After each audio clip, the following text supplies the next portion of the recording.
That is very nice. Voice compression technology likes by factor 5.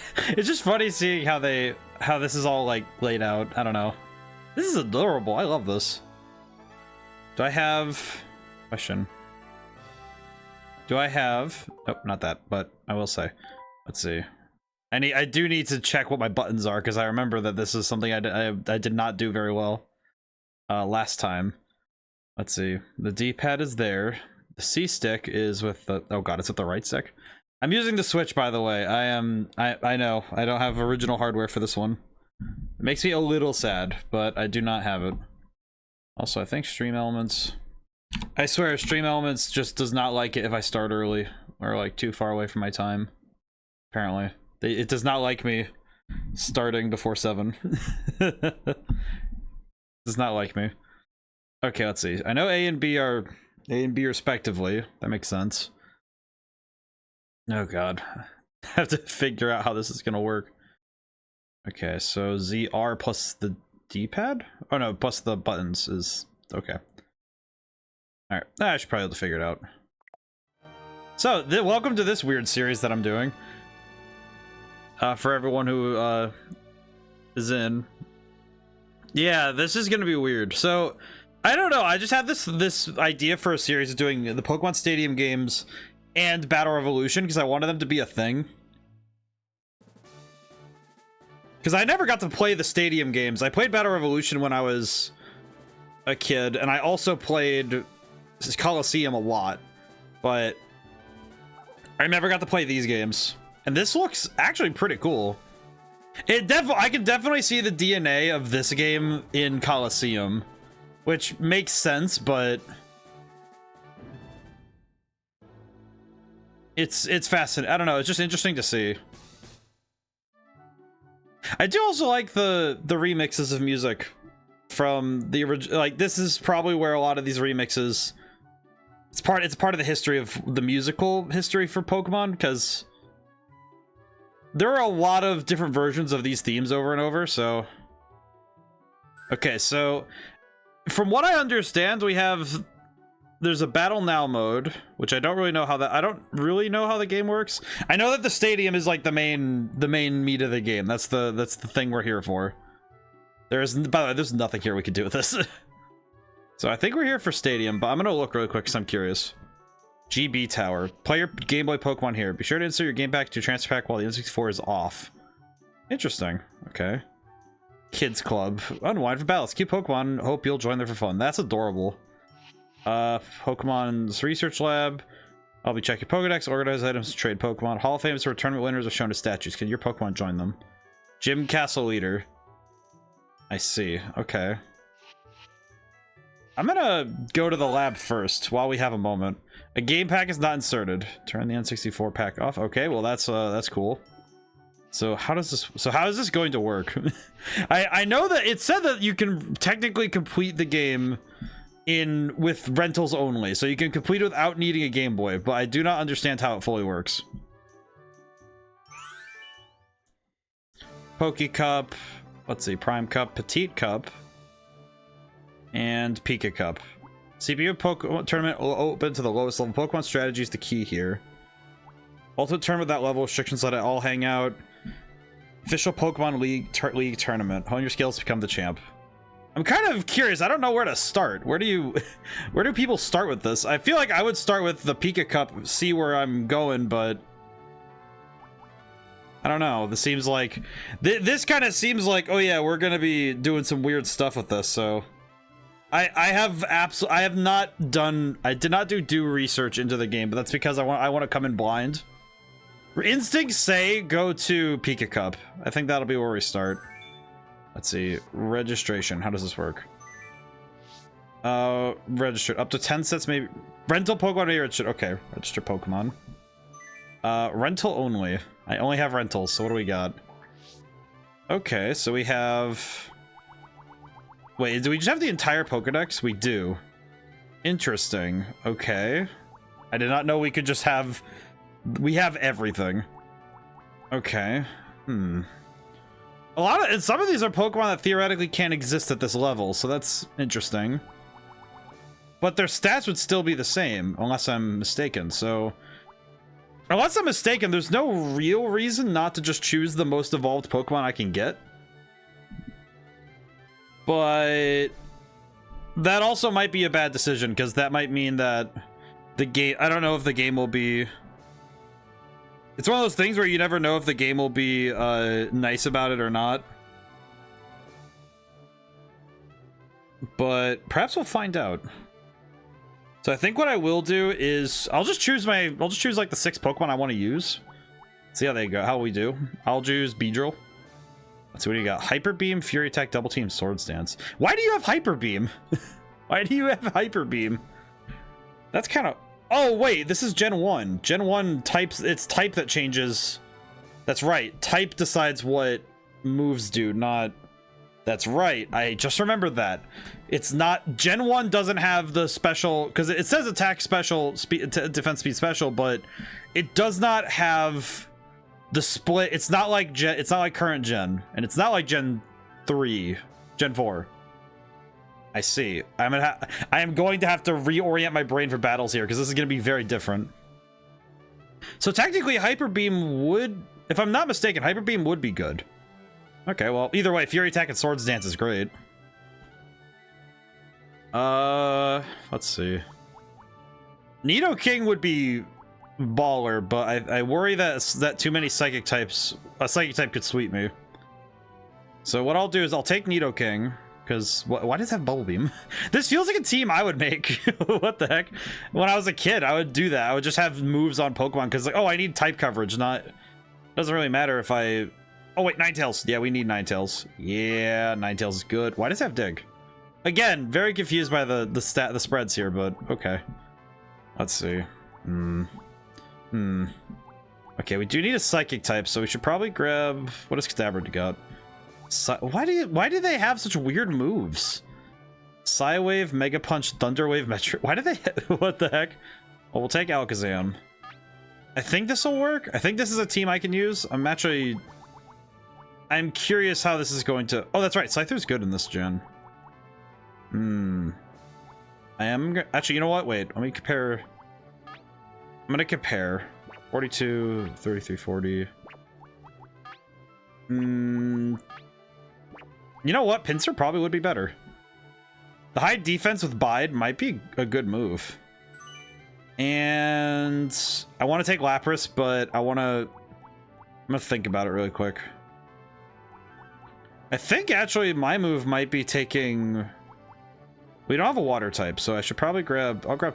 It's a water type without water moves. Of course, I forgot. Cloyster?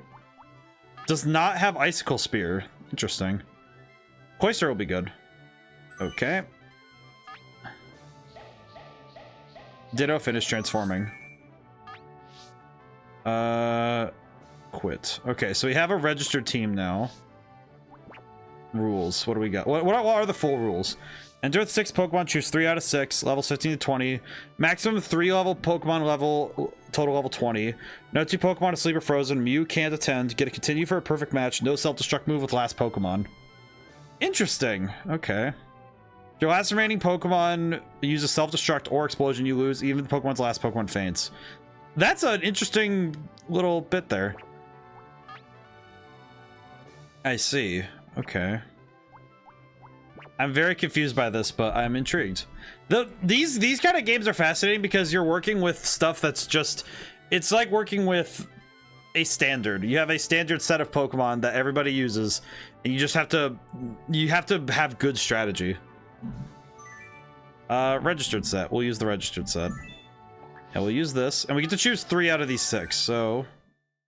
Per battle, we get to choose a set of 3. Okay, what has he got? Okay, so I want... Actually, I want to just choose Cloyster. Okay, ZR... Okay, that... If it's A, it's Alakazam. If it worked correctly, then... I got the Pokemon I wanted. Okay, I want Ninetales, Cloyster, and... I guess Nidoking? Yes. I think I'm correct. Underway. Pokemon Oh my god. Forgot how these models looked. Alright, let's see. Battle. Check. Okay, so it's ZR. I have to hold ZR and press one of these buttons. So ZR and left. I want to do Aurora Beam and just spam that. I think Aurora Beam might just sweep, I think. The effects are really cool. Look at that. Oh god, am I gonna have flashbacks to the Battle Revolution voice actor? Because the announcer in that game is an absolute just mess. That guy is an absolute mess to deal with. See, battle, check. I could do... I think I'm just gonna spam Aurora Beam, but I could use Supersonic if this isn't a one-shot. Oh my god, Cloyster's just... Cloyster sweep, I guess. My goodness, man. Nope. Okay, it wasn't a sweep, but it was very close. Tackle. Is that gonna do anything to this? I think I have the download on what to choose in this fight. Let's see. I think I want to use... I could use Aurora Beam again, but I could use Supersonic. I could use Supersonic and just go for it. It's interesting seeing, because I'm thinking about how these effects and animations evolved into the later ones, because this is the I think this is the first time Pokemon had 3D models. So this is probably, I think, the first time they did something where Pokemon just in general had to have, you know, kind of like, the best way I could describe it is canned animations, where it's like, oh yeah, you have a special attack animation, a physical attack animation, and, you know, like getting hit. It was just general animation for all 151 Pokemon, which I find fascinating, because it's not something that's often, it's not something that I think about often with, you know, the series overall. Also, I was correct that Cloyster was going to sweep. It's going to explode. My god, dude. The music's also really good. I hope it's loud enough, but the music is fantastic. End battle. I don't know. I think I'm also a sucker for like fun battle music, so perfect. Oh, I'm not. Oh, that's right. I don't even have a name. I'm just trainer. Boulder. Continue. I see. So I need to claim all 8 battles. Okay. Shouldn't be too hard. Cloyster seems to be the pick again, because Cloyster, what is that? That's like his entire team is weak to ice type, and Geodude can't do enough damage to me. And I remember the last time I dealt with a Farfetch'd, and that thing is not going to cook me this time. So I think I'll bring Ninetales again, and this time I'll bring Alakazam, just in case. Is this just gonna be me spamming Cloyster and seeing what happens? Hello, boy. The model work in this game is really good. I remember I actually got a, let's see, check, it is the same. I actually downloaded a model, the Vulpix model, when I was trying to make my 3D model for VTubing. I actually downloaded the 3D model to study it, and the 3D modeling done here is really telling of the time, because a lot of it was done using tries over using quads. Because so a quad is a 4-pointed polygon, and it can be split into 2 triangles. That's what you usually do. However, at this point, triangles were the only form of polygon that was being used consistently in 3D graphics, especially in video games, because they were the simplest form that you could make 3D graphics in. Because then you can take a bunch of tries, a bunch of these polygons, and make a 3D model out of triangles. And it was you know, the best way to do it at the time. And I just genuinely find it fascinating to see how they would make these models, because they need to make them detailed enough to get the idea across of the Pokemon's shape, and then do the rest with texture work, with the texture that goes on the model, and that has to carry the rest of it. And a good texture and a good model together will make a fantastic 3D image. But because I mean, look at these guys. These guys look fantastic. And they look exactly like, they look pretty close to what they, well, I say exactly, but I mean, what I mean is that it's like they look really good when you consider that it's like, oh yeah, this is, you know, early 3D graphics, and it's doing a really great job. Okay, all right, 5 water types, so I do need to have some options. I think I can get away with using Alakazam. I think I could do Alakazam, Beedrill, and then Pinsir. I think Alakazam can handle it because his special tech is pretty goated. So one battle I can't just use Cloyster. Slomer. Look at that boy. I like that Slowpoke's model has not changed in all of the time he has existed. Slowpoke is a perfect being. His model has only been refined slightly over time. The effects work in this game is really cool though. Oh god, this is gonna take a while, isn't it? Strength. Is that gonna do a lot of damage is the question. Ow. Okay, this might be the one fight I don't just cook. This might be the one fight I don't just cook. Let me try Thunder Wave and try and stop him. I am noticing though that a lot of these animations that are on these Pokemon, I don't know, I haven't taken the time to study the actual dev cycle of Colosseum. Ugh, that's a crit. But I remember that the thing I'm distinctly remembering is that, actually wait, cancel. B for Pokemon, check. I think I could swap into Pinsir. I'm gonna swap into Pinsir. But I'm remembering that the Alakazam animation, that's the same one. So I think they might have just taken the same animation rigs and then they might have taken the same animation and then swapped it and then just moved it onto higher fidelity models. If I had to, that's how I could put it. Let's see what, I don't know. I forget what submission even does, but I'm going to try it. I don't think he's going to do a lot because I think he's water type. Well, I know he's water type, but I do wonder if this is going to do a whole lot. No, but it did more than... How come that did more than the other move? Confusion. I'm a bug type, so that's not going to do a whole lot. At least I don't think. It didn't do a ton, but that's still not... I think I'm going to do Bide. Kind of sucks I have to slow down like this, but... Fully paralyzed. Oh, God. I think it really matters, but yeah, it doesn't matter what I choose because I'm still biding. What'll it do? Yeah, it's a hit. Neither one is conceding. Don't think it matters. I think I'm gonna think this is when I use bide. It's still biding its time. What now? I'm very confused by what is happening, but this is one of those things where my general knowledge is going to cost me a little. Unleashed energy. Okay, so how's this gonna do? How's that gonna do? Good hit? Yeah, good hit. Good job, Pinsir. Look at that. That's why we trust our boy. In our boy we trust. Okay, what's he gonna choose? Please be something I can actually punch. Polymer.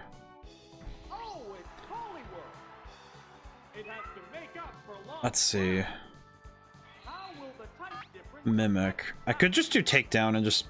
I could just go over takedown and see if I can just do a good hit. He's faster. Never mind. Oh, this is gonna suck. Oh, yeah. Okay, Pinsir's down. Ah. Not having a grass type is going to be painful for sure. We'll do Beedrill. I think Beedrill can do it. If I spam double team, I could just evade. Let's see. Battle. I think I'm gonna do double team first, and then Swords Dance, and then just start Fury attacking. Maybe. Oh god. I feel like that's gonna hurt a lot. Oh, it reduced my speed. Well, that's fine, because evasiveness increased. The animation was... That was a cool animation. I think I'm gonna do double team twice because I need to consistent dodge. Yeah, he's still hitting me. This is gonna suck. Ow. Oh, good God. Am I about to getting, you know what though? Getting swept by a Poliwhirl at this point makes sense. I don't know, just something about this makes more sense than I would think. He is landing every hit. What is the point in Swords Dance if it's not gonna do anything? Or not Swords Dance, Double Team. I don't know, I feel like this is something that happens. I feel like this is exactly what happened to me when I was a kid, where it's just, oh, I'm gonna use status moves. I'm gonna use moves that boost my stats. And then I got cooked, and it's like, why would I even waste my time with this? I could just hit him. Like, Poliwhirl is straight up just cooking me. He's just cooking me. He is just deleting me. I kind of had to throw hands, because I don't think I have any moves that can make this work. Yep, this is gonna, yep, I lost this one. Oh. So I have a continue, so I'll have to try again, but... Yeah, the thing I learned from this is that status moves are just as useful as last time, as I thought. Ow. Oof. Oh, he had a War Turtle, too. That was not going to be an easy one. We're going to continue. I don't think it matters too much if I use continues, because the game said I have them, so... Okay, so... What did I learn? I'm pretty sure I could just spam Cloyster again. Pinsir did good, and Alakazam sucked, so we're gonna take... Actually, Beedrill also sucked, so... Alakazam sucked less, so we'll take Alakazam, I guess. I feel like me actually trying to be strategic about this wasn't helping much. Let's see, battle. Let's see. I guess Hyper Beam. Just use Hyper Beam, see what happens, I guess.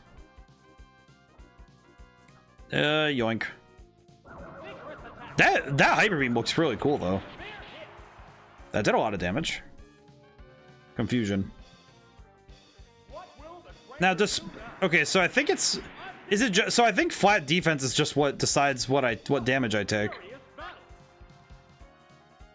I think. I have not quite figured out how the Gen 1 stats work fully. What now? There, it's a hit. Neither one is exceeding an 8. Let's see. Could do Hyper Beam again. I could do Aurora Beam as well. Save myself some points. Oh, I'm confused. Ah.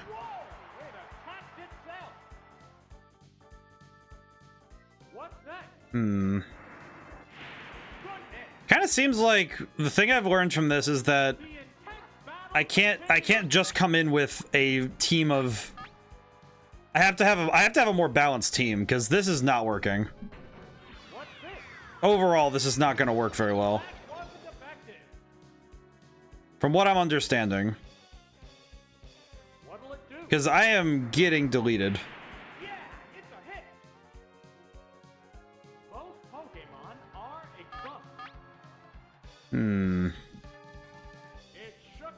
Yeah, the thing I'm learning about this is that the team I made, I think even just having 2 bug Pokemon is not working.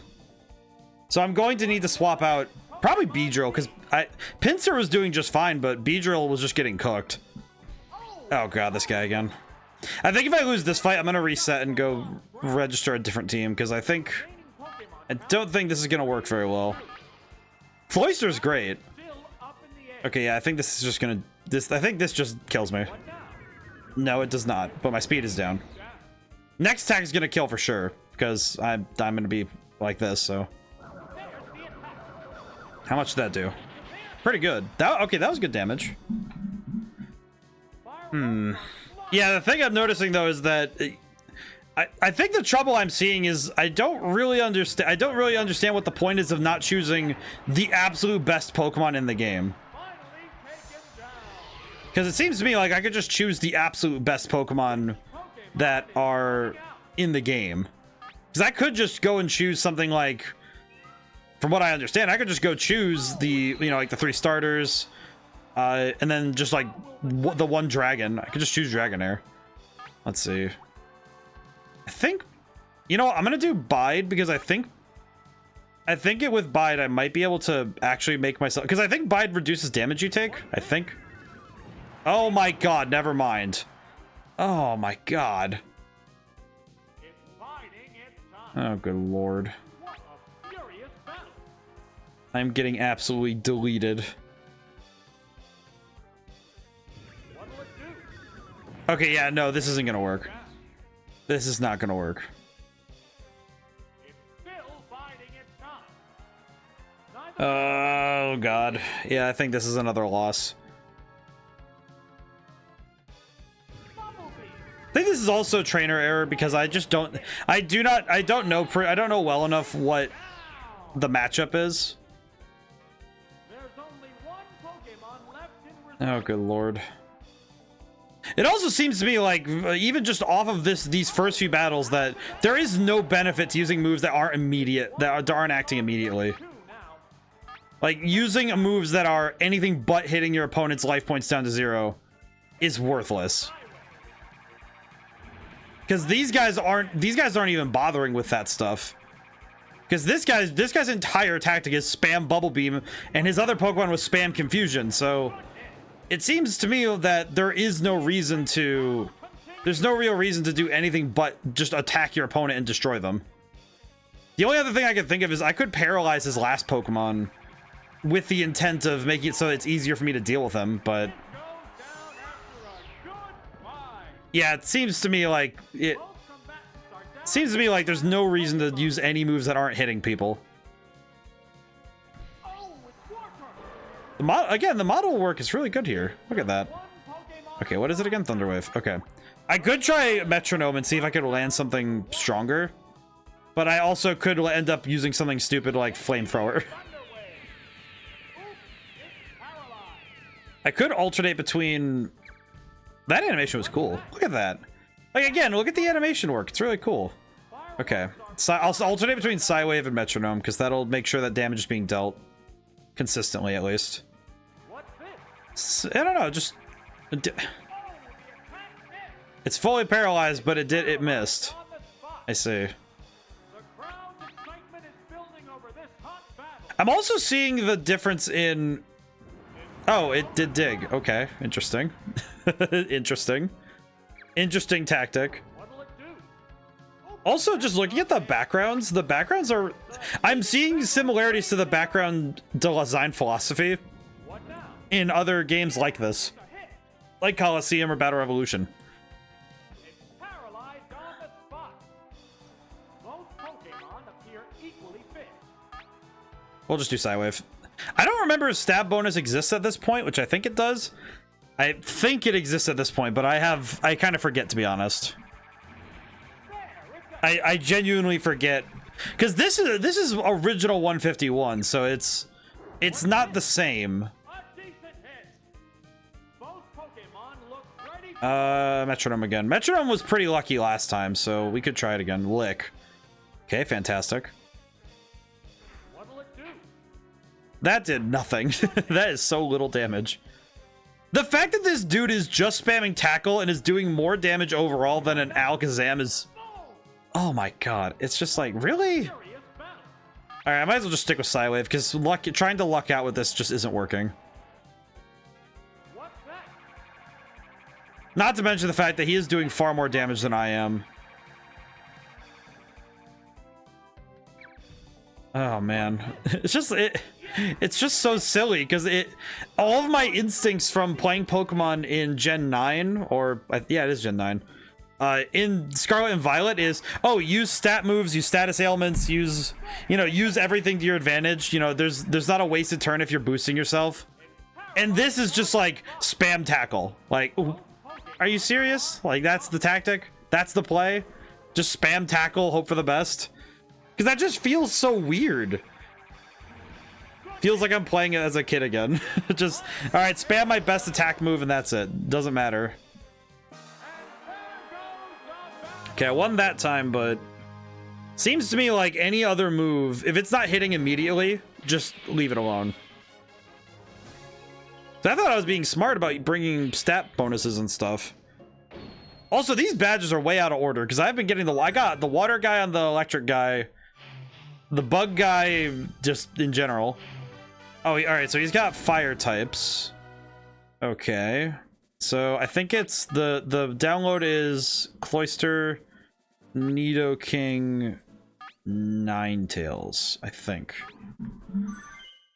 Because Ninetales is kind of just if we run out of options. And it does have dig, so this should be fine. Nidolar? Oh, look at Ninetales. God, that Ninetales model is still very cool.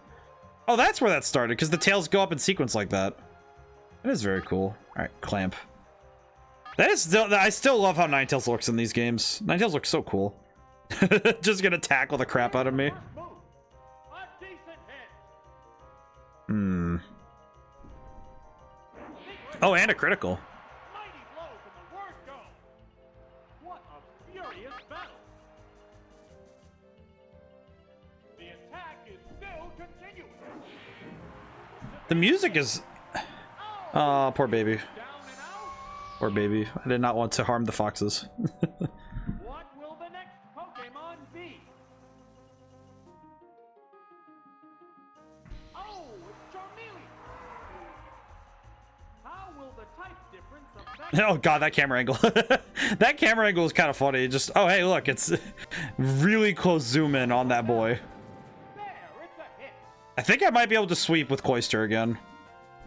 I feel like Cloyster is oddly powerful. I have a Cloyster in Scarlet and Scarlet, and maybe it's just because the pool of Pokemon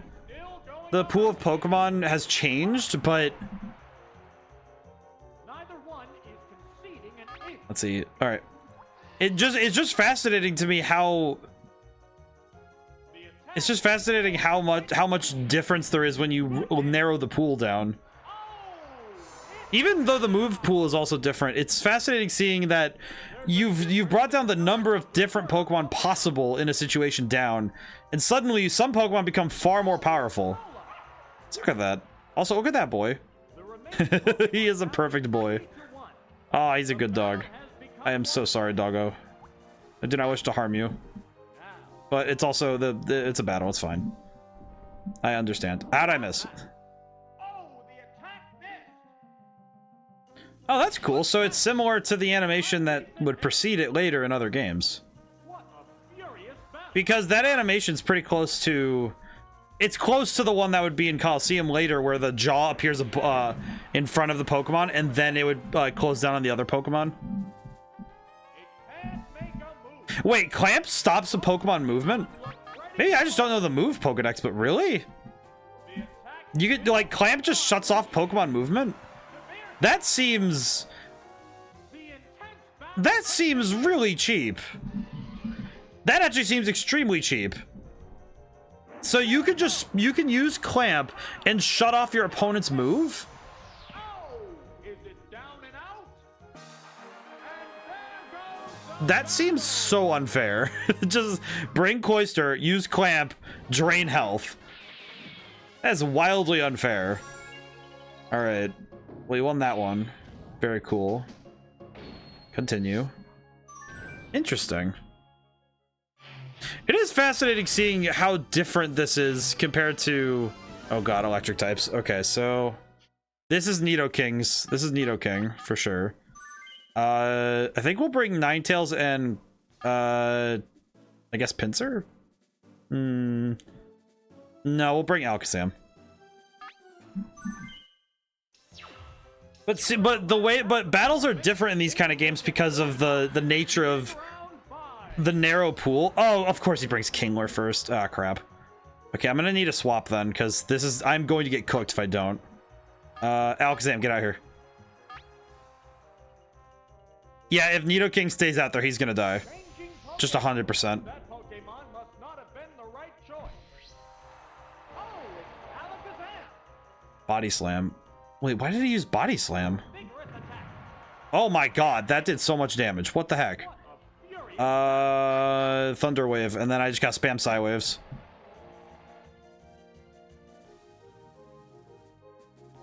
Thank you, Thunder Wave. Oops, it's paralyzed. Oh my god, this thing. If this thing does have Crab Hammer, I'm gonna send Nidoking out next, but if this thing has Crab Hammer, I'm basically dead.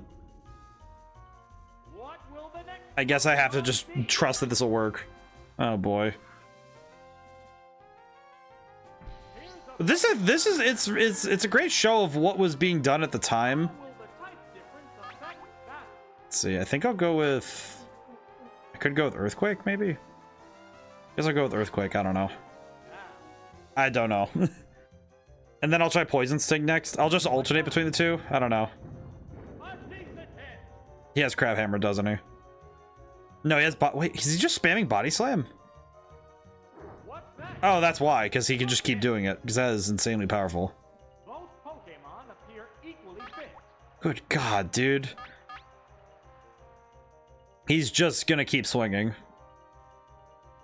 Okay, that did nothing, really? Yeah, it's a Oh my God. Good God, dude. What'll it do? Harsh blow. The fact that again, the strategic difference in this fight is really kind of confusing me. Oh, now you use Bubble Beam, really? Really? Now you bring out the Bubble Beam? Oh my God. Oh my God. There's a difference in the number of reserve Pokemon. I am definitely learning a thing or two about Gen 1 Pokemon in this. Namely that there is the strategy is, I guess strategy is a suggestion. Combatants face each other. Okay, well at least I can dodge the first hit, but also Crooked, you got first today. How's it going today? I will say that this is fascinating already, because I am so used to how battles work in other games that frankly dealing with this is kind of causing my brain to hurt a little bit. Fully paralyzed. Okay, cool. That means I can do dig and just disappear. The intense Oh battle my God. continue. A great show The commands are of DN. You're right. Also, Games of Pizza, how's it going today? Yeah, the thing I've learned though from this already, from just this first half hour, I think this is like a rebalanced iteration of Gen 1 too. It basically is, even though also if you liked Clamp so much, you really enjoy Body Slam and Flinch and Wrap. Yeah, from what I've learned so far is that if you have a move that just shuts off your opponent, it just lets you do so. Pokemon B. Working so I type that late. No, that's not reasonable. Oh, it's Porygon. Reasonable though. One Pokemon against two now. But yeah, the Making Spark first time playing this game and Pokemon. Well, I've played Pokemon before, but I wasn't really in Pokemon when Gen 1 was a thing. Like I think I got into it first with Ruby, Emerald, and Fire Red. Pokemon So I never had specifically a game where it was strictly the 151. And I never had it where I never had it like this, where it's like, because I don't really remember Gen 1, like Red and Blue Gen 1. I don't have memory of that. So seeing something like this is really confusing for me because I don't know the meta, as it were. Both Pokemon But look ready for more. it's weird because playing Pokemon, because I've played Pokemon going forward most of the time. Like I almost never went backwards to play games like this. And and the closest I've gotten was when I played Pokemon Rogue and went back to Emerald, but even this is like this is a bit strange to me personally. I think Dig again would be good, but it's not doing enough damage, so I'm gonna Hyper Beam. But I am definitely not used to the strategies required in order to play this game. Oh, okay, I've only played when it was 151. Now they're Phone and Chandelier and Refrigerator and London Bridge Pokemon. Yeah, well, very true. Yeah, it's like I guess our experiences are quite the reverse then, because for me, Pokemon's always been more than 300 Pokemon. So cutting it down to the original 151 is a very fascinating thing to experience, especially at this point. I think also conversely, it's very bizarre to me to see the move pool, because the thing I've learned from playing this so far is that back in my day, The thing I've also learned from this so far is that, let's see, we have 2 more continues, so we'll try again. But the thing I've also learned from this so far is that anything that boosts your stats in Gen 1 is just not worth your time. If it's not doing damage low tier god right now, it's not worth it. Let's see. Well, given that nobody used electric type moves for some reason. Side note, have you played Yu-Gi-Oh! Legacy of the Duelist? I have actually. I have it on the Switch. I have the Switch version. Let's see, I'll do that, and I'll bring Nidoking again because he did not get to ball, and I guess Pinsir because I did not get to use Ninetales. Did not get to do anything. I liked Legacy of the Duelist because it lets you play through the anime and getting to deal with the nonsense in the anime, and it's pretty fun actually. Conversely, I also played a lot with using my own vampire deck, which was fun. Clamp, just all right. You know what? Why use any other strategy when this works? I guess the trouble is that I have to AFK. Good luck. Well, thanks, Game Pizza. Thank you for stopping by. Thank you so much for the work. I guess I'll just keep hitting him. All right, make sure. I guess I don't understand how it's rebalanced, but maybe that's just because I don't know. I don't quite know. Why is he purple? Why he Urple? I'm gonna supersonic him. Oh, that's Thunder. That's not good. I think Pokemon could be way more diverse if they stopped hard focusing on the designs being cute and cool. We need more freaks. Outside of the ghost type Pokemon, we need more objectively scary dudes. I remember that one of the ones that I thought was fascinating was I liked it when they were going for more scary stuff in the early gens, but they never really did more with that kind of thing, you know? Ow. I think it would be pretty cool to see more objectively scary Pokemon. But I think the trouble is that because it's such a international thing, it's very hard for them to justify, oh, we're gonna make this part of Pokemon that's just scary, you know, just like, oh yeah, we're gonna make this part of it that is just being spooky. Earthquake, kill him. It used self-destruct and hit itself in the face instead. I swear to God, this feels like the Pikmin 2 tactic of, oh yeah, there's the bomb coming out of the ceiling. All right, well, he's dead. That's great. And it's not, and I get, it's not like a horrible thing, but it's definitely something that I think the Pokemon company is aware of, is that, oh, there are too many kids looking at this. We can't just make one game where we just have objectively terrifying, like, nightmare fuel. Which is weird, given how many times they've done that before. Because they've clearly shown they can make nightmare fuel. It's just like, oh, but we don't want to do it overtly. It's like, oh yeah, there's like these areas where it's like scary, but we're not gonna like go out of our way to do it. It's like, really? Are you sure? It could be really fun if you do something spooky. Oh god, Psychic's gonna hurt a lot. Ugh. Oh my god. Double kick again. I still have to deal with that Mankey. That monkey. It's so funny seeing Nidoking drop kick somebody. Wait, I just realized, so Nidoking is very close in shape to Bowser. I don't know, that just seems really funny that we got a drop kick from a big Pokemon like that before. Mancian. That is just a straight up monkey, dude. That is just a straight up monkey. I'll just do Earthquake because I don't think I'm gonna survive long enough. It is cool though seeing how these animations arrived to what they would end up with. Oh, he's dead. It's a one-hit wonder like the Scorpions.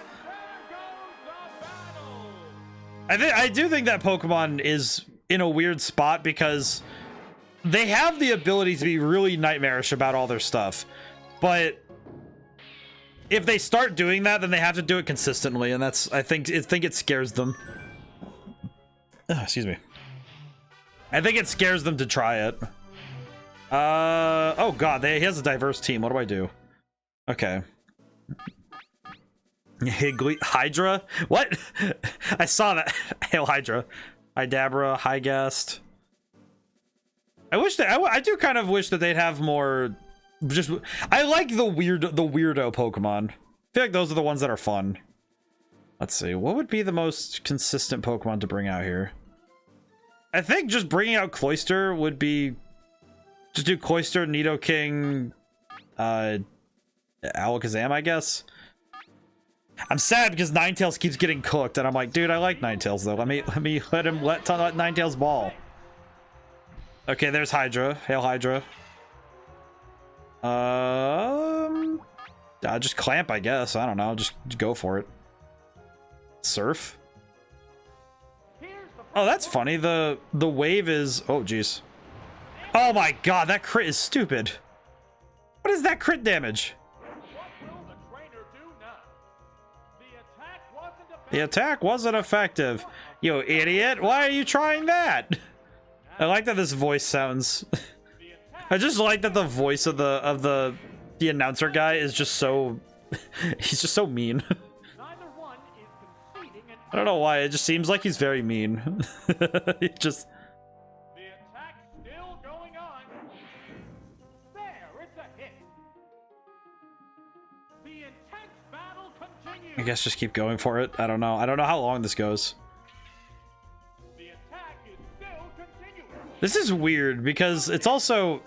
I also just don't really know Gen 1 well enough to have a good idea what to do.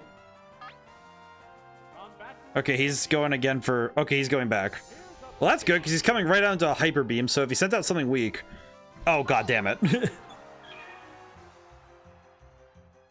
this Pokemon swap change the... Gonna Supersonic. Sometimes the battle is just attack opponents till they go down. That's kind of what I noticed about this game, is that if you're not just... Like, I'm trying to use a little bit of tactics, because it is helpful at times to try things, but... Like, this is good. This is important, but... It seems to me like there's very little tactics in this game besides beat them until they stop moving. Which arguably is not a fun tactic, but it's definitely one that works. You know what I mean? Oh, I forgot that Aurora Beam could do that. That's actually pretty helpful.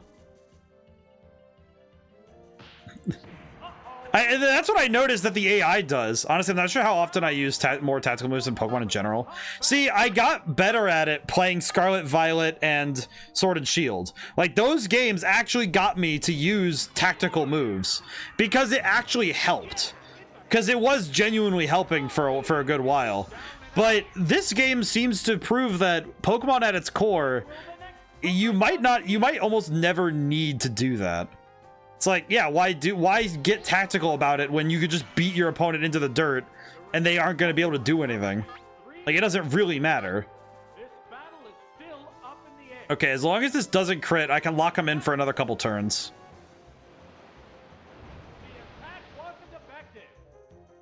So I can lock him in for a couple turns. It's not going to do a lot, but it's doing damage he can't do anything about. And I think this is actually something that's true in all RPGs, though, is that if you find a tactic that works for you that allows you to bypass any form of like strategic thinking, why would you do anything else? Because it doesn't really make any sense, does it? Like, oh, am I going to keep trying this, like, these actual, you know, doing the brain work to do these crazy tactics when I can just spam a move that I know will work for sure? Like, what is the point in getting tactical about it when you could just spam a move that you know is going to win? Like, look at this. Like, I could spam Clamp and just keep making my opponent stop. Also, I just realized, how come his is level 20 and mine is level 15? Tactic has to be rewarding. Yeah, exactly. I don't even think I escaped it. Like, I had all the foresight in the world to say, oh, Red Genie, I have all this stuff I can do with it. I can do all these cool tactics. But it's like, I don't even think I had the foresight to avoid, oh yeah, there's always going to be a move. There's one move that's always rewarding. And I think I even know what that move is. I think it's specifically Earth Dynamo. Like, Earth Dynamo and Spark Bolt. It's like, if it's flying enemies, you Spark Bolt. If it's grounded enemies, you Earth Dynamo. That's it. You just spam that. You alternate between those two, spam them. Enemy goes down at some point, right? It's like, why bother with tactics, right? But it's like, the game does reward you for using other tactics, but the trouble is that I know that there are probably some players who would probably just look at the game and say, oh, well, why would I do that when I could just spam this? And that's what I'm noticing about Gen 1 Pokemon is that what's the point in having a tactic when you could just spam? Okay, if I will say if I think I should go for Thunder Wave so I can guarantee that I go first though. Because I think Seadra is faster. Nope, Seadra's not faster. Crap. I should have just started using Psywave. I was doing this because I wasn't sure if Seadra was faster. You know what would probably make an actual release of if they were to make a new Pokemon Stadium style game where it's just battling in a Pokemon like Pokemon battling move, like stuff like this. I kind of think that they would probably end up doing something like Pokemon Showdown where you can customize the stats of the Pokemon before you go in. I feel like that they would probably end up adding something like that. But yeah, this game is making me think Gen 1 Pokemon must have been a nightmare to play. Because I never really got into the original Red and Blue. I got into Fire Red, which was with the Gen 3 changes. So yeah, I think it depends on your preferences. I know people who pull off love to pull off being sneaky or weakening enemies. So even if Ground Dynamo is the optimal move, they might get personally more out of the more tactical plays. And that's just it. It's like I feel like more often than not, it's what you put into the game is what you get out. And the trouble is that if a game doesn't have a game kind of works like a medium, right? Like a medium for light. You know those like that the prism that you put light through and it turns into a rainbow on the other side. It's like the best kind of games, no matter what genre it is, what you put in is what you get out.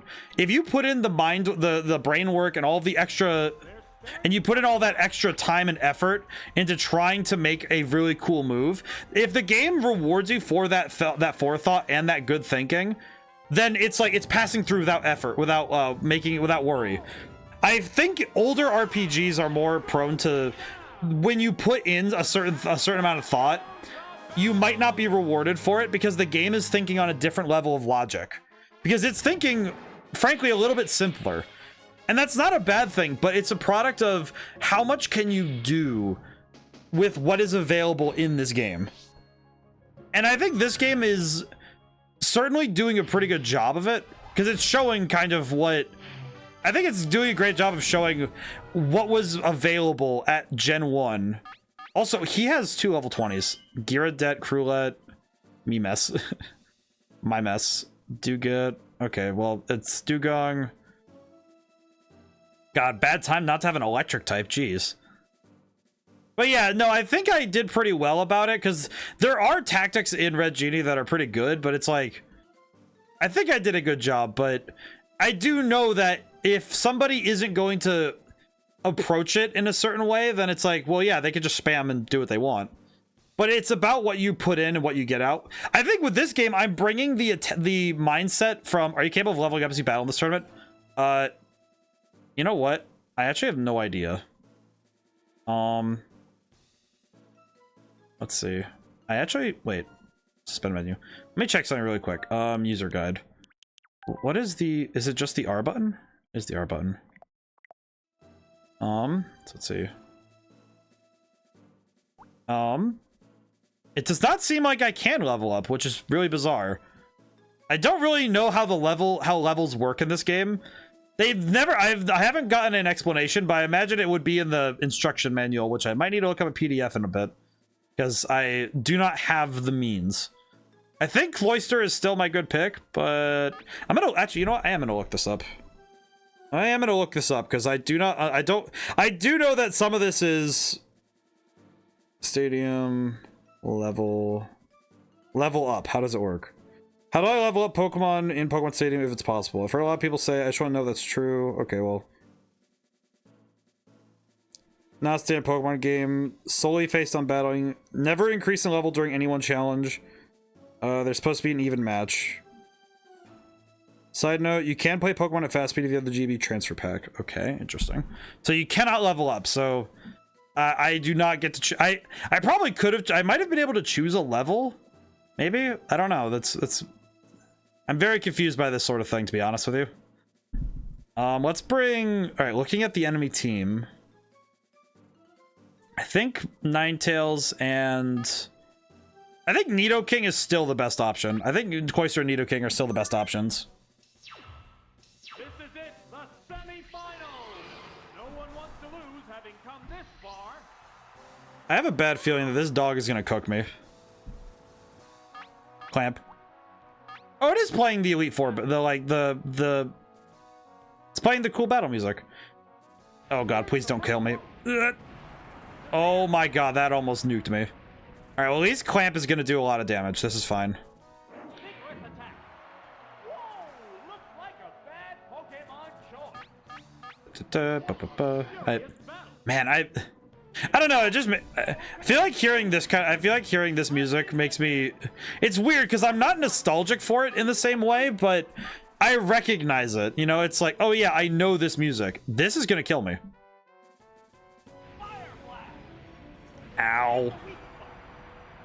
Oh, is it down and out? I do really like the.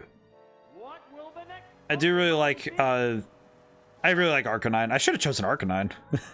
I miss Arcanine. He's my boy. Oh, it's Nidoking. But a lot of I think old school Pokemon did give a lot back to the player, but there are, oh my god, he is huge. Why is that dog so big? Oh, thank god I used Earthquake then. Wait, does that work in this gen? That does work in this gen, right? Earthquake. What? The attack. That's not a thing in this gen? You've got to be kidding me. You've got to be kidding me. I was like, oh, he used Dig. Oh, that's funny. Oh, I'm going to hit him anyway. No, I didn't. You've got to be joking with me. That almost killed me. I forgot that doesn't even make sense. I think that's because well, the thing is, I think that this was back before they actually were, there's the checks they were doing for moves and stuff at this point in Pokemon history. I don't think they were checking for that kind of thing. Oh god, it's a freaking that's not a mermaid, it's a dugong. They're dugongs. I don't remember the exact line. I just remember that bit from Thornberries and it's really funny. Okay, cool. I outspeed somehow. Why do I outspeed? What now? I think Gen 1, I know that Gen 1 is like held beloved by many people. I do not have the same, Good hit. I don't have the same nostalgia, so even like I'm already a little bit like critical on Pokemon in general because I like Pokemon and I've loved it a long time, but there are inherent flaws in Pokemon that are very hard to ignore once you learn about them. Like I think it's specifically because I played other RPG series that I started to spot what these games do that sometimes falls short. What's that? And I think it's but I don't even think it's the game's fault. I don't even think it's Pokemon's fault. I think it's quite literally the fact that Pokemon as a series has to appeal to everyone, which is just not easy to work with because you're working with a series that has to be in the hands of small children and it also has to be in the hands of adult, preteens and teenagers, and it has to offer enough to all the groups it's in, which I think nowadays especially they even have to make it work for adults, which is just bizarre. Like, yeah, they're games made for kids, but they also have to consider that part of their demographic is adults, which is weird. Which I think is, this might be bad, this might be controversial of me to say. No, I'm gonna say it anyway. That's probably why there's a lot of the waifu characters now in Pokemon. They know what they're doing. They know what brings money in. Oh god damn it. Oh god. Hi. I know that's a flying type, so I know that Dig isn't gonna do anything, so I'll do Ember first and just try and get a burn, and then I have to do Hyper Beam because well, that was lucky. Oh, I am dead. I think I have one more continue, but nope, I'm dead. I think I have one more continue.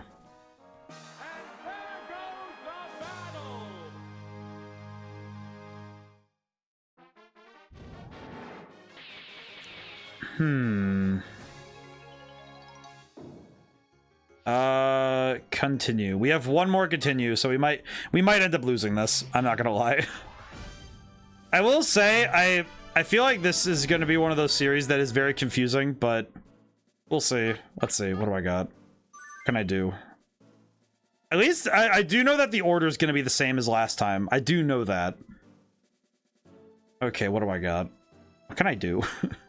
I think that the play is Nidoking, Alakazam. I think it's Cloyster. I think bringing Cloyster is good.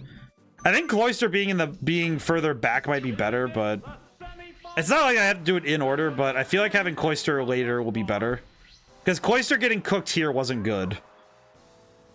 Because I need a tank for later. Do not dig. No, for the love of God, man.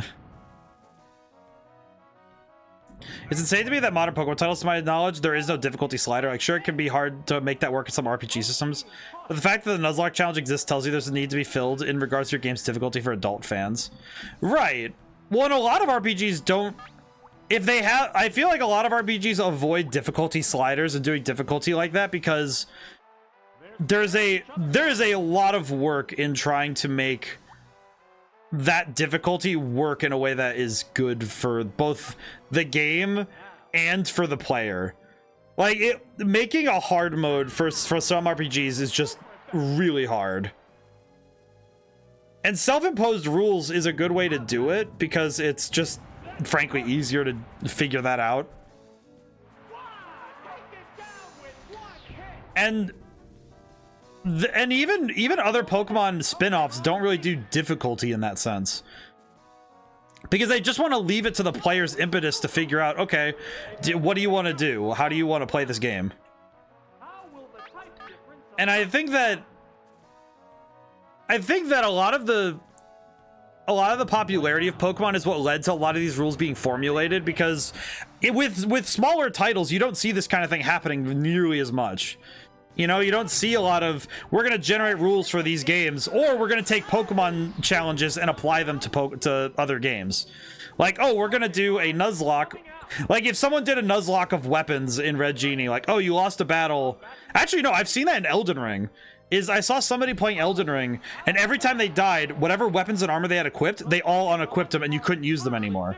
Which to me is just, okay, how do you even make that work properly?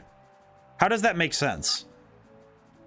And that to me seems very crazy. Just how do you even make that work? But, oh, you gotta be kidding me. Ow. But yeah, it is bizarre to me to see, like, it is interesting though that Pokemon hasn't made any games that are explicitly harder. Like, I am going to jab at Pokemon Scarlet a little bit. 2 spoons, no spoons. I bet I should be able to win since the enemy has no spoon, but for some reason this Dugong is slapping the goofy out of me. I'm kind of concerned by the nature of this battle. It is funny how what? 6? How is this thing so tanky? How does this work?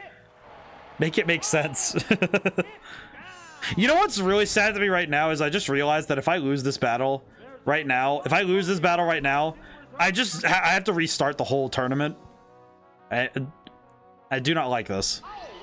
I really need to figure out what team. Okay, let's see. Clamp. It is funny hearing the Pokemon cries just randomly in battle, because there are a lot of games where they don't do that. You've got to be kidding me.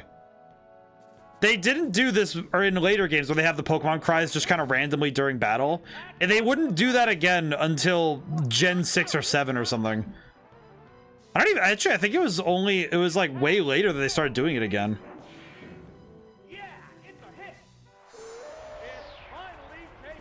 My God. Yeah, I think RPG difficulty is one of those things that's I think this game is really good at highlighting what about Pokemon is frankly a little weird. Okay, I'm just gonna clamp and hope for the best. What? Oh, by the way, different note of gaming. The Game Awards don't usually announce new hardware, right? I think it is just games. I'm hoping Gamescom shows something, anything in terms of hardware. I don't think so. And if it was on Nintendo's side, it would probably be a personal announcement rather than doing it through Gamescom. However, I do think that Gamescom is going to be interesting to... Oh, I have to re-enter. Okay, yeah, I'm going back. I have to quit. I'm gonna back up really quick because I need to change my team because I have learned a few things about team composition. Okay, let's see. Registration. Delete. I'm gonna delete this team really quick. Delete this set. The Sony too. What has Sony got going on? I am very out of the loop. I'm very out of the loop with Sony's Charizard equals auto win. They do not give me a Charizard straight away. Interesting thing, by the way.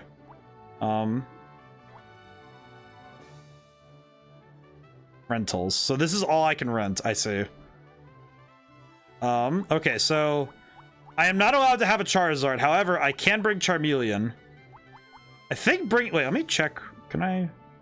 Let's see. Ember, Swords Dance, Mega Kick, Toxic. There's an article talking people out of hype for games on actually. Gamescom. I think someone said expect updates on games we're already aware of, and that's temporary. Of expectation implies nothing about hardware. One new Sony hardware so I could buy something from not a scalper that I could trust was not in a wet basement for 2 years. You know what? Reasonable and fair. I do know that they are expecting updates on games, not new games. That's what they were trying to say about Gamescom, which it wouldn't be bad if that was the case, honestly. Okay, yeah, we're bringing Ivysaur and Charmeleon at the minimum because Toxic and Leech Seed are just good. Maybe I'll come back to that. I think I'm gonna bring Cloyster again because Cloyster was just cooking a lot. Where's Cloyster? I think Cloyster's gonna be my water type. Where the heck is Cloyster? Why is my brain not... Oh, there it is. There we are. That's the boy. Have you tried a snake or Snorlax? Alright, I did hear that from industry personnel. Have you tried a snake or Snorlax or Buddy? I am gonna try... I did try Dig a few times. I think... Let me look. What am I missing right now? I know I'm missing Pokemon. Let's see, Gengar? What does Gengar got? Metronome, Mega Drain, Nightshade, Confuse Ray. That's kind of lame. That's kind of lame, not gonna lie. Why does this have self-destruct? Earthquake is pretty hype though, I'm not gonna lie. I have to look through this because I really need a better team. Wait, Arcanine? Oh, it only has Ember. Wow, they really do just keep the better move to themselves. All right, Sleep is good if you get good RNG. I do know that there's a good all right, wait, actually Nidoking was also good. We'll bring Nidoking again. Why do I only get level 15? I think it is because I'm using rentals. They don't allow me to have the fun stuff. They do not want you to have the fun Pokemon. Let's see. I do need to cover... Do I have anything that can get Body Slam? Oh, I don't have Marowak. That's weird. No fun allowed. They do not allow me to have the fun. Oh, you know what? Oh, well, an electric type in... Wait, do you have Body Slam? No, what? Wait, what? How come they get to have Body Slam on their Kingler, but I don't get Body Slam? That just seems unfair. Farfetch'd. No. There are very specific Pokemon missing, and I'm not sure why. Why do you have Fire Blast? What? Why do you have this? Why do you have Fire Blast, my dude? My tiny man, why do you have Fire Blast? Okay. I am so confused by the typing here. What are these movesets? It's like someone said, I think they can have these moves. Okay, Thunder's pretty good though. We'll bring Raichu. Yeah, that is not a Pipichu. We have Kingler at home. Kingler at home. Kingler at home is wishing he was Kingler. Holy crap. That is Princeler right there. The fact that Mr. Mime has more attack moves than some of these other Pokemon is really confusing me. Lapras might be a... Well, actually, no. Lapras' stats aren't very good. That's not great. Oh, there's Gyarados. Hydro Pump, Bite, Rest, Leer. Oh, you can Rest Spam with Gyarados? That seems fascinating. could also bring Voltorb. Actually, wait, you know what? Wait, what's the attack stat on this boy again? Yeah, you know what? Bring Gyarados. Why not? I'll bring Gyarados. I'll just do it this way. This is fine. I'm sure this will work out. Battle. I am up next. All right. If these battles are the same each time, they are. Okay, so from what I understand then that means all I need to do is bring Cloyster and then I don't know, Nidoking and Charmeleon. So you have Rhyhorn or the evolution? Only Rhyhorn. I do not, they haven't given me Rhydon yet, which is curious. Ah, I see. So these battles are, what does DN stand for again? Ah, I see. D's nuts. I see now. I see now. D's nuts. I was like, wait a minute. Does that stand for what I think it stands for? It's like right on DN. I'm like, what is DN? What does this mean? What does this mean? DN. Okay, so these battles are exactly the same every time. I caught that now. These battles are exactly the same every time. Because this is the exact order they did last time. So as long as I remember generally what they did last time, I could just redo the battle the same way. Well, that's interesting. I would have thought that they would have been doing something different, but I see. I will say getting caught by a D's nuts joke is pretty on brand for this. It is cool though seeing, because one of the things I'm finding kind of funny is that what they probably did for the background was make a very simple like 3D model, if even a 3D model, and they just, or it might have even just been multiple planes. These are simpler times. Okay, no, I'm not making fun of them. I'm trying to, they didn't need RNG. Reasonable. But I was actually looking at the backgrounds, and the way that they're probably doing those backgrounds is, it looks like they literally just have PNGs put up on flat planes, and they just have them in the background in a circle, in like that like octagon shape. Oh, there's the boy. The announcer's 10 out of 10. You know what's funny? This announcer is not nearly as annoying as the Battle Revolution one. The Battle Revolution one does not shut up. Like, this guy doesn't shut up either, but at least this guy's kind of okay. I can kind of deal with this guy. This guy's okay. Oh, God. Oh, it failed.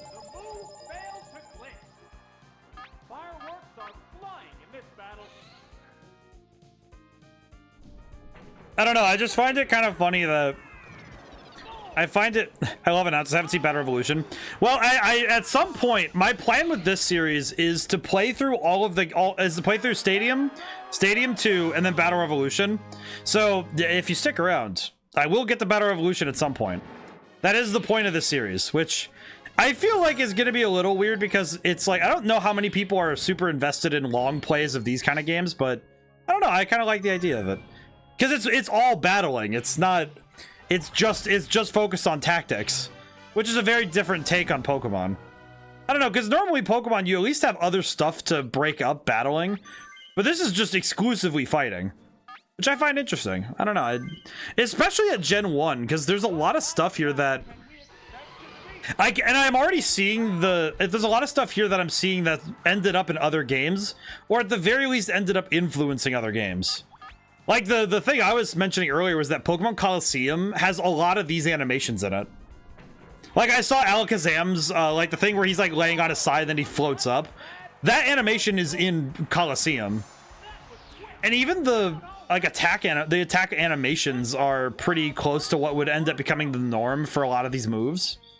Like, Hyper Beam's animation seems to have grown from this one. Look at this lad. Look at this boy.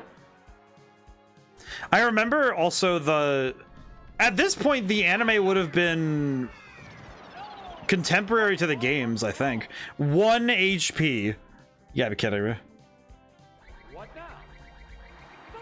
But, I remember that the anime, after a certain point, it started to not keep up with the games. At the very least, in the same way. Maybe it's just because I don't watch TV, but I remember that there was a certain point where the anime and the games started to split further and further apart. And I think that this game does a pretty good job of being close to what we expect from the anime. Just keep spamming. Just keep spamming Aurora Beam. I do like the announcer. Here's the thing: the announcer in Battle Revolution isn't. I think I just didn't like him when I was a kid, but he was pretty consistently annoying. He would really just not let you have a moment to think. He was just like, yeah, man, you're gonna have to deal with me the whole game. The entire game, you're gonna have to deal with me. Okay, next I think is the... I forget which guy is it. There's another guy. I don't know why I'm so insistent on beating this particular battle. It's like in my head, I'm like, I don't think I need to do this, but... Okay, it's... down. Alright, so we're gonna bring Raichu. Swimmer. We're gonna take the swimmer, David. Ivysaur and... I think it's... Wait. Gyarados is Hydro Pump. We'll bring Cloyster then. I like the swimmer, dude. I also like a lot of the style here was very similar to what would end up being in Pokemon Snap. When we played the original Pokemon Snap, that was like, it was very close to this. Let's see, Thunder. Here is Thunder. I've been playing a lot of Honkai Star Rail. Can you tell? Oh, that's a good hit. Oh my god, that's a big hit. It is funny how what the variety of games I've been playing this year though, because I have played a fair bit of RPGs this year. Like I played, well obviously I played Persona 5, I played through, been playing some other stuff on the side. I don't think I'll ever stream it because I don't know, you just gamble on one-hit KO moves. Oh, Orange Drill. I would go for Guillotine if I could. If Pinsir had it, I would use it. This guy is getting cooked. Do you have your Poliwhirl again? Nope, you have War Turtle. I see. Bye-bye, Magikarp. Magikarp got deleted. Why is Thunder just cooking right now? Is he gonna miss this time? Is it gonna miss this time? Nope, it's gonna just cook. What the heck? Raichu is just deleting people. That's amazing. Look at my boy. Look at him. That's a boy. There you go. I really like the pictures at the end here with like the models where it's like, oh yeah, look at that. Look at the boy. Look at the boy. I really like Raichu. I don't know. I know Pikachu is the mascot, but Raichu's better. I stand on this hill and I will defend it with my life. Because one, the stat difference is inherent. Two, you actually like Raichu is really cool looking. And three, he's big. Look at him. He's big Pikachu. Look at him. He's amazing. Absolutely stunning. It's like, listen, man, Raichu has a cooler tail. Yeah, he has the big tail, dude. He has the big with the lightning bolt on the end of it instead of being part of the end. Like, man, that's some good stuff. That's good character design. It's like, listen, man, I might be biased because I really like that Pokemon. I forgot to bring Cloyster, didn't I? Well, here's hoping Gyarados can carry. I brought the wrong Pokemon. This is fine. We'll make it work. Gyarados, nuke this man into orbit. What? That's not what you mean. You gotta be kidding me. Well, that works. Is it gonna hit, though? Oh, it actually hits? What the heck? Oh my god. You gotta be kidding me. Is it weird that I'm so used to Hydro Pump being unnecessarily nerfed into the ground that it concerns me to even use it? It's fully paralyzed. Raichu is a big Pikachu, just like the original big Pikachu. You're right. Can I just say that I'm so used to Hydro Pump being wildly inaccurate to the point where it's unusable that I actually got scared that I was gonna miss with it the first go. Not even kidding. It has a 55% accuracy in the newest gens. So most of the time, I think even in my Pokemon Scarlet playthrough, I think I even did it then when a Pokemon could learn Hydro Pump. I skipped it because I very specifically did not even want to deal with it because it is just not worth it. Does it tell you accuracy in this game? It does not, which is confusing to me. I think right now I'm just presuming that all moves have the same accuracy, and it's just a matter of, oh, did you miss? I don't even know if accuracy matters in this game, because I tried using double team earlier, and I used double team twice with Beedrill, and it did nothing to help him. It did nothing to help dodging. Double team is worthless in this game. It's like, why would you even bother? Oh, look at the baby. I guess funny thing, I don't know why my mom got me this. She got me a copy of an original Gen 1 Sandshrew Pokemon card. We need triple team. Just let out all 3 Pokemon at the same time. Okay, well that's not fantastic, but I think I could still win this, even with the Pokemon I have. Oh, I have Nidoking, we're good. Officer DeBaby. Look at the baby. I don't know why I like referring to small creatures in games as the baby. Let's look at this baby. Look at this child. Behold the child.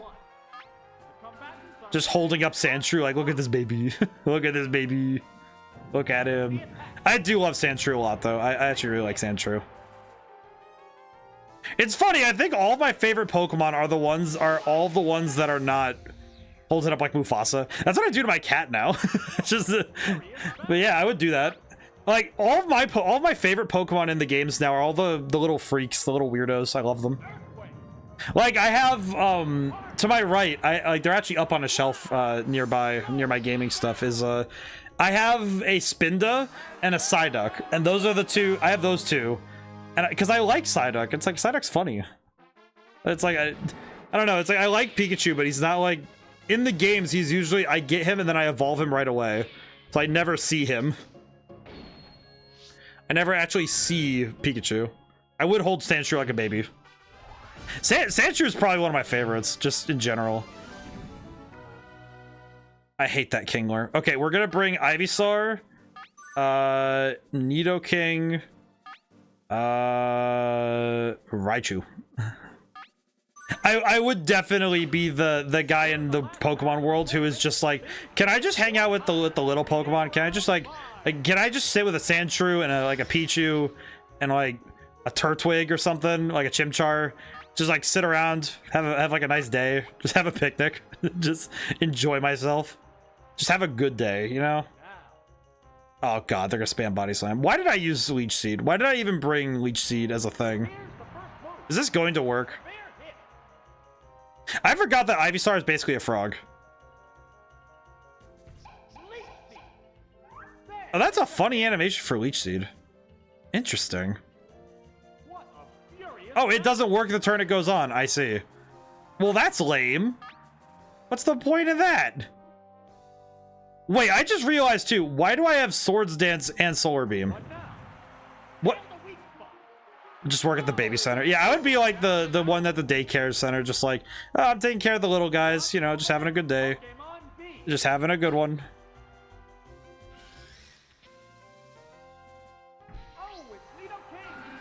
Because I feel like I would also be way too scared of actually dealing with Pokemon like this. Like, oh, it's a Nidoking. Yeah, that thing could throw me through a building and then the next building. And I would still be intact because he'd have spite on his end. Because look at him.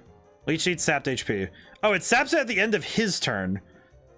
That doesn't make a whole lot of sense to me, but I'll just take what I can get at this point. Aw, poor boy. That is the exact same animation from Coliseum. I know that animation. I have seen that one a bunch of times playing the battle mode. I will say, I guess weird thing I used to do as a kid, I used to load up the Battle Now mode in Coliseum all the time. Oh god. I guess just spam Earthquake. I don't know. I can't overthink this. Just spam Earthquake. There's nothing else I can do. Good hit. Also, Kingler moving like the Dark Souls crabs is really scaring me. It's like this thing moves. That thing moves like a Dark Souls enemy, and I don't like that. All right, I guess just Earthquake again. I just do what I can to help out Boy. 4 HP. I have no options. I have no other options. See, the real any grass moves? Not anymore, given that we lost Ivysaur. And not on Nidoking, because Nidoking has a bunch of weird moves. I have well, we have Raichu. Never mind, we have Raichu. We have Rat. We're good. We have Raichu. We're fine. This is fine. We have our boy. We have our boy. Thunder, just kill him. It's easy, just kill him. The strategy is simple. Just shoot him with a Glock. See, look at that. Easy peasy. Just kill him. The strategy guide and the strategy guide for any Dark Souls game. Just kill the enemy and then move forward. You have a Voltorb as your last Pokemon? I don't like that. That worries me. What does Seismic Toss do? I'm gonna try Thunder and see what happens, but oh, you're gonna use Screech. I see. Please self-destruct. He would automatically lose, by the way. Fun fact. If he were to do that, even if Raichu fainted, he would automatically lose according to the rules of the tournament. Very weird thing, but it's actually true according to the rules of the game. If he uses self-destruct at any point, he loses automatically. He should do it though. I would prefer it that way. Oh. Look at my boy. I am going to I'm going to depend on this Raichu for a very long time. Seismic Toss. You know what? Here's the thing. If it comes down to the end of this tournament is won because Raichu exists, I am probably straight up going to like make an emote. I'm gonna make an emote for Raichu, just straight up. If he becomes so clutch that he is required in everything, I'm going to make an emote for Raichu. Look at the boy. Look how majestic he is in that stance. I like him. I think this actually brings up a point where somebody asked me what my favorite game was this last Sunday, and I remember I couldn't come up with a definitive answer. It's like my favorite Pokemon and my favorite game. Those answers change all the time, not because I'm indecisive, but because as time goes on, when I play new things or when I find new Pokemon, it's like, okay, well, I end up sort of changing my team around based on what I have. Like in the Pokemon games, it's usually like, oh, I use this Pokemon a lot, so I use this Pokemon a lot in this generation, so now it's one of my favorites. Like from Sword and Shield, Lapras became one of my favorites because I used Lapras all the time. Oh god. A demon. Okay, I think I'm gonna use Seismic Toss. I'll use Seismic Toss first and then Thunder. You can fight it or rock with it. Okay, so I gotta swap. Now I have to swap to Thunder. I see. Ghastly is pretty cool in this game, though. I like how the ghost types look, though. I feel bad that I finally missed one, huh? Oh god. Uh-oh. Ow. No, my boy. Father, help. There's a big difference in HP, you say. This is a big feat, too. If you got kicked by this thing, I'm pretty sure it'd feel like getting punched by a semi-truck. That'd be like Optimus Prime grabbing you by the neck and punching you through a building. I'm pretty sure that a Wigglytuff kicking you would be like a kangaroo times 2. Okay, well that did not go very well. My poor boy had to die for my sins. I think I want to go Cloyster. How does Wigglytuff have strength? I mean, I think it's like 4'8" or something. I forget. How tall is a Wigglytuff? Because I know they are stupid tall, which is really concerning because that is like putting a kid next to a freaking Wigglytuff. Wigglytuff height. How tall is a Wigglytuff? Oh, never mind. It's 3 feet tall. So it's 3 feet tall and weighs 26 pounds apparently, which is still scary as heck. As like, here's the thing: if you gave a rabbit proportional strength and it was 3 feet tall, that thing would be able to kick you into like through some drywall. That thing would be deleting you. Supersonic. I think that, yeah, this thing's gonna outspeed me every time. I think I'm gonna clamp after this to try and force his hand, but God, the critical again? Why does Surf do crit so much? Oh God. I don't like that this thing can crit so much. Hyper Beam, just go for it. Just screw it. Just go for it. Hit yourself in the face. God dang it. Oh God. Ow. Hyper Beam, please actually do damage. Please do damage. Oh, nope. These battles are making me very nervous. Especially for, oh, it just, oh, 1 turn of confusion. Well, that's fantastic. Oh gosh. Okay, okay, now the question is, if I swap, what would I swap into? Nidoking. Nidoking would die! Nice RNG. Yes, yeah, exactly. Oh God. Good thing I'm not speedrunning this, otherwise I would be in pain. I feel like this would be the kind of game where speedrunning would make you just want to rip your head off. Like, this is the kind of game where speedrunning it would be just agony. Like, straight up pure and simple. It's actually something that I've thought about a fair bit with speedruns. It's like, the most fun speedruns to watch are the ones with RNG in them, in my opinion. Because then there's that roulette wheel feeling of, you have to be on your game to make a run feel, just to even make the run work. And then on top of that, to even just, it's like, to make it work, you have to deal with RNG. But then on top of that, it's like, oh yeah, and if it doesn't go well, suffer, I guess. It is fun to watch skill-based ones, but I think it's almost more fun to see how people handle random chance. I am getting cooked right now. Oh my God. I didn't even get to see Rhyhorn. Okay, so let's see. We have 3 continues. We gotta try again. RNG speedruns are fun in races. I think it is more fun in races. It's like, when you're watching it happen as like a single person, it can be a little sad because like, oh, okay, I see. Let's see. If they chose Wigglytuff first again, that's gonna suck, but there also is no reason for me to believe that the 3 Pokemon they chose are already chosen. They could very well just shuffle it after it's done. It could just be a graphic. Even if it does choose it. Well, wait, no, it's a menu, so let's see. I'm gonna go with, well, you get to battle the same person again. Yes. If you, here's the thing, if you win battles, how many chances do you get?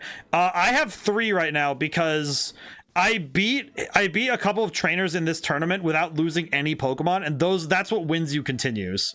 If you beat people without losing, you can get yourself a chance. Yeah, you get yourself extra chances by beating trainers without losing. I think I'm gonna go Nidoking, Ivysaur, and Cloyster, I think Cloyster, because I'm gonna bring Cloyster for Rhyhorn. I still think Cloyster's good. It's just that having Cloyster be the one to fight, I think specifically Cloyster being the one to have to fight Seadra is just not good. That's not good.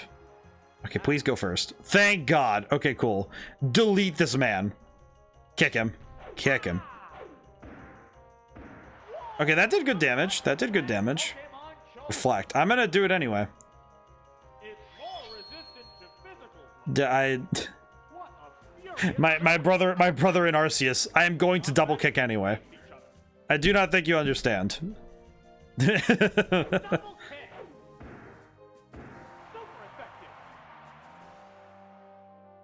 But yeah, a lot of this game is showing a lot of the advancements in 3D technology at the time, though. Because a lot of this 3D modeling, this being at real time, looks fantastic. Like, look at it. For the time, like, this is 2000, absolutely stunning. Look at that. How on God's green earth are you still alive? You cannot be serious with that. You what? The weak spot. Oh, I'm sorry. I didn't realize that the rules bent to your will. What will the next Pokemon What? be? How does that even work? It's like, oh, okay. How? I feel like this series is gonna be also testing my sanity a tiny bit. The type difference affects that. Like, graciously, Sonic. I don't think Sonic Heroes is gonna test me too much going forward when we play again on this next Sunday, because I think Team Rose is gonna be able to get all the Chaos Emeralds, and I think I'm gonna be able to do all that stuff. But I feel like this game is gonna make my brain hurt a little bit. Do not bring out Hydra. I hate this. I hate that. No, I am swapping. I am swapping. I am swapping to Ivysaur and using Leech Seed. I do not care. I do not care. Hit me with all your dingus water moves as much as you please. I do not care. Okay. I am Leech Seeding, and then I'm going to use Solar Beam. Even though Solar Beam is way too dang slow. It just is going to use a different move. I swear to God.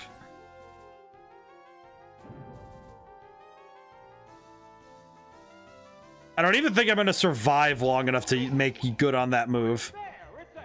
I could swap back into Cloyster. Wait, I could swap back into Cloyster. Hang on. If I swap back to Cloyster, it body slams. The physical defense on Cloyster is high enough that it should be able to block the move, which then would give me a turn to get a clamp off, maybe? Okay, double-edged again. I don't think this can do too much. That still did a lot of damage. Crit again? I feel like this game is still from the era of, oh, we need to make quarter-eating moments. What is this? What do we got for it? How about we just alter RNG accordingly? Because that was something that a lot of games from it was like the 90s to the 2000s would do. It's like, oh, hey, we need to make it so that the play time is still high. What do we do? Just make moments that make it so it's just impossible to win. Which as a design philosophy, is not my favorite, if I'm being entirely honest. I'm not a big fan of, oh, we're gonna make a moment specifically so winning is just harder. Okay, this is working though. This tactic seems to work, even if it's really cheap. Oh God.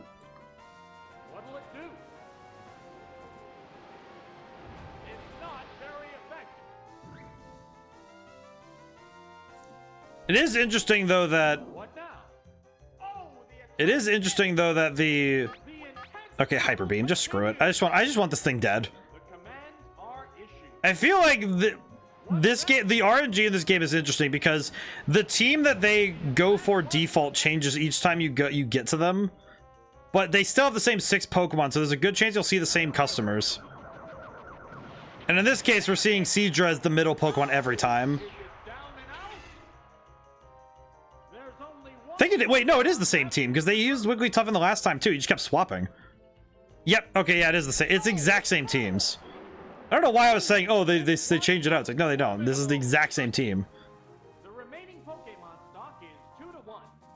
I am very worried that this is not going to go well because, oh God, yeah, this is going to suck. I think I lose because I don't think I can survive unless Ivysaur is faster. I don't think I can survive 2 earthquakes in a row. I can't even survive 1. I don't think I can survive this. Okay, what do I have? Yeah, Body Slam, Swords Dance. Yeah, just go for Body Slam, I guess. See if we can paralyze him. I don't think it's gonna work the way I think it is, but we'll see. Welp. Well, that was a gamble not worth taking. Okay, so what have I learned? What I've learned from this is that... I think what I've learned from this is that this game very clearly has a ceiling, as a curve. And I am not catching up with the curve. Okay. I'm gonna have to try again. Continue. I get 2 more tries. I really hope I don't have to waste any more continues on this guy, because this is not even... Okay, so he's going to choose the same team again, so I need... I think it's... Alright, so Nidoking was good. I think Raichu instead of Ivysaur, because Ivysaur is... What is it with this game and making me feel like 90% of Pokemon aren't actually good? It's like, oh yeah, you have to battle with them, and it's like, yeah, why are all the Pokemon... Why did you have to give me Pokemon with move sets and methods that just don't make sense? Okay, yeah, it's the same move. It's the same setup. It's the same. I am going to double kick. I think I might be able to get poison off if I'm careful. So it's always going to do the same thing where it's going to reflect every time. Okay. Alright, so if I use Bubble Beam now, is that going to actually do more damage, or... I'm very confused by the fact that I even have Bubble Beam on Nidoking in the first place, but sure, I guess.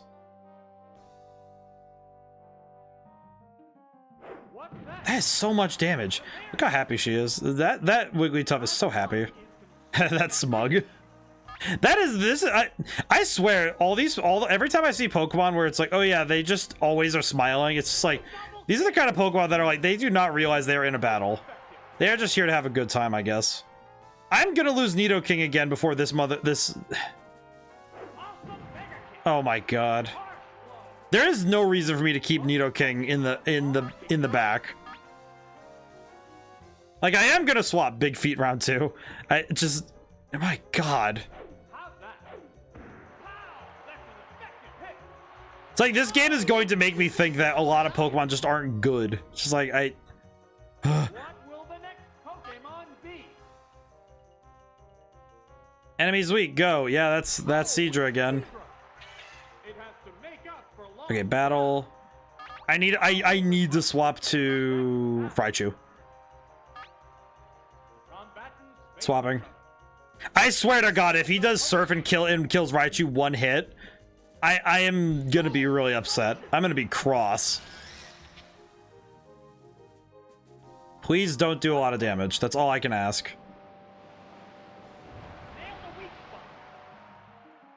I hate Seadra.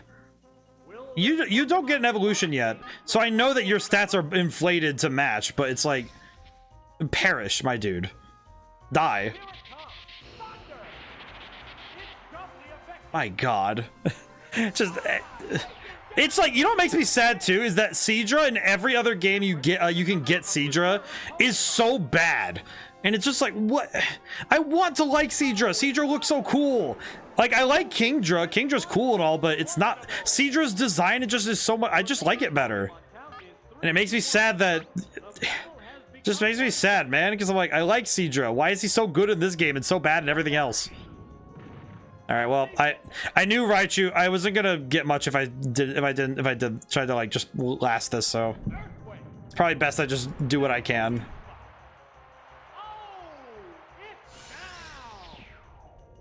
Oh my god. Okay, we'll set Nidoking out and he'll do what he can, and then we'll be down to Cloyster.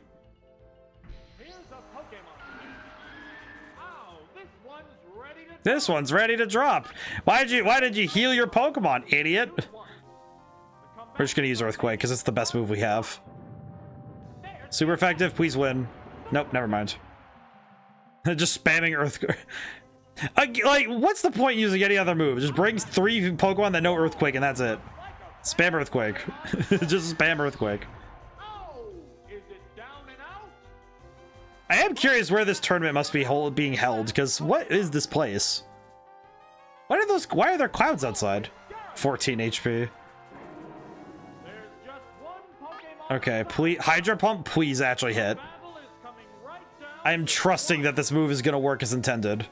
Just the announcer's backyard. He owns the whole island. I just realized Stadium happens on an island, just like Battle Revolution did. Does that mean that Battle Revolution could be a modern version of the Stadium Island? Maybe. Don't think that's true, but I might need to look that up at some point. That'd be really funny if it was the case. Okay, well, then there goes the battle. I like that. I like the announcer. He's funny. I do like him. It's like he's not my. He's definitely is still like a little bit like yeah, announcer. But okay, I know he's leading with Arcanine, which means that I have no idea what to do because I have no option. I think Cloyster Raichu. I think Cloyster Raichu Gyarados is good. Genuinely have no idea what's gonna be the option here. The semifinals. No one wants to lose, having come this far. Oh my god, I have not seen Mr. Mime in 3D in a while. This. Oh god. Oh god. Alright, Clamp. Psychic. How come you get Psychic, but all of my Psychic types get like Psy-Wave or what? That's so much damage. What will the trainer do now? A decent hit. What a furious If I get the chance, I'm gonna Aurora Beam, but I know the move is just continuing. combatants face each other. The attack is still continuing. There, it's a hit. The fact that Mr. Mime is the one that gets this move is just so sad to me. It's like, oh yeah, Mr. Mime gets to have Psychic, but Alakazam, a Pokemon notable for being a Psychic type and not a freak. I will be harsh on Mr. Mime. I don't know, man. There's something very freaky about like Mr. Mime specifically. Also, the fact that it's just spamming Psychic. It's like, oh, it has Barrier and it has all those other cool moves that it usually has. Nope, just gonna spam Psychic because why would I do anything else? And I know for a fact, you know what? I just realized he probably has Arcanine in the back. If it's not Arcanine, it's Dugong, Oh, it's Gyarados. which is still worrying. But How will the types differ? Hydro Pump, I guess. Oh my god. What's that? It's like, really? The fact that the AI is just spam the same move over and over again. Just makes me feel bad because it's like, oh, I want to try to be a little bit more tactical about it, but I guess I don't get to do that. It's just use move. Okay, what did you bring? Pokemon. If it's Dugong, then I know that the last two Pokemon are the same. No, you brought Tentacruel. What? I see. One looks formidable. I see. Okay. I'm gonna do Bite and then Rest because I need to get my health back. Advantage? What's this? That move is not gonna do a whole lot. Never mind, it did a lot. What the heck? Active. What is up with this game and how it does that stuff? Because it does feel like I don't know how damage is supposed to be calculated. Furious battle. I could try to go for no, I'll go for Rest. I'll try it. I'll be good. I'll try my best. Please, for the love of God, survive this. Never mind. Yeah, it's a hit. Wow. Going down. There's only one. Just realized too, there's a 5-level difference between my Pokemon and their Pokemon. And I don't even get to have that choice. Oh, it's Raichu. Alright, buddy, you're just gonna have to win. It's one Pokemon. Alright, buddy, here you go. You're gonna have to win this. Why is it faster? What now? Why is it so much faster? Heavy damage. Oh my god. Which I could just spam Surf, my god. What? An exchange of heavy blows. Neither Pokemon. Well, now that's just wrong.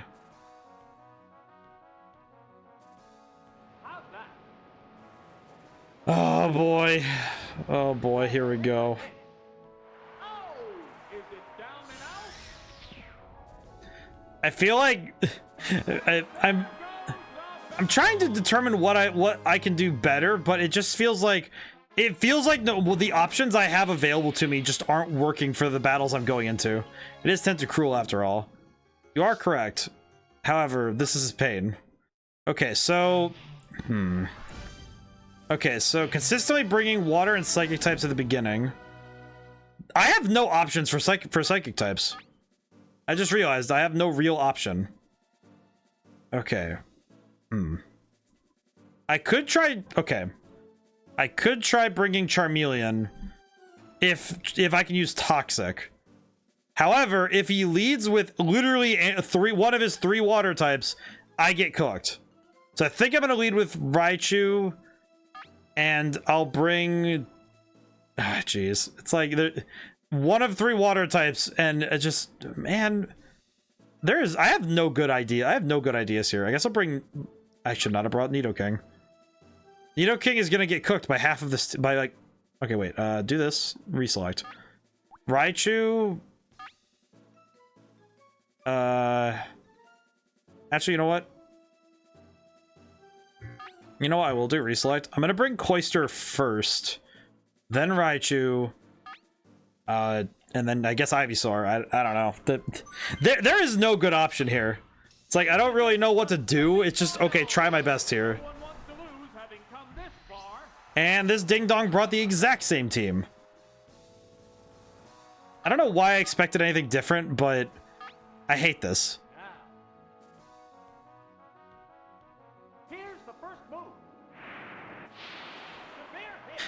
I think the thing that bothers me the most about this is that the AI is clearly working with gas that I don't have access to. Like, the AI is very much working with moves and abilities that I cannot get access to. Oh, I just lost Cloyster. What now? There, it's a hit. Oh, is it down and out? What will the next Pokemon I feel bad because I know that I'm getting it's like I'm trying my best to not be annoyed, but it's like I think the trouble is that I don't know what I don't know quite what I could have done better about this fight in specific. I guess I'll just use Thunder. I don't know. It's like I feel like the trouble is that I'm thinking too much. It's like, okay, I just gotta find the Pokemon with the best moves, and that's it. Like, I can't. If I try to think anything more than that, it's like, okay, yeah, you're gone too far. Raichu's almost dead. An exchange of heavy blows. Neither Pokemon is It's like I don't really. It just makes me feel bad because I'm trying to like apply some sort of brain power to this, and I'm not being rewarded for it. It's like, okay, yeah, just okay. What I need to turn my brain off and just spam moves because clearly that's the tactic. So I don't think there's any benefit. Thunder can one hit if we get a water type. I hope so. Oh, never mind. Are you telling me that this dude straight up decided, oh, I'm gonna switch out my team from last time almost entirely because I know that Oh, the attack missed. It's burrowed underground. well, this sucks. Neither succeeding an inch. Well, and it missed. It's like not only did it miss, but I have to swap into Ivysaur on a fire type because I know this is gonna happen. And there's nothing I can do about that. Oh, it's Ivysaur. Vigorous attack. This is not going very well. Will this Pokemon swap change the flow of battle? It's like I understand what I've done wrong, but it bothers me because there's nothing I can do to fix it. It's just, oh yeah, you just don't have the Pokemon to beat this challenge. You just straight up do not have the means to even challenge this fight. You do not have, like, I do not have the Pokemon because I don't have access to something like Charizard. Like, I don't have access to Charizard, Blastoise, or Venusaur, but the opponent has access to fully evolved Pokemon with the best moves possible. Okay, the reason I'm doing Leech Seed is because, God forbid I get a chance, I could either recover health, or at the very least, I can try my best to get some health back on Raichu. I don't know. It's really dumb. This is a very dumb tactic, but I'm just trying things at this point. The fact that Leech Seed doesn't work the turn you do it is really dumb. Okay, Thunder, I guess.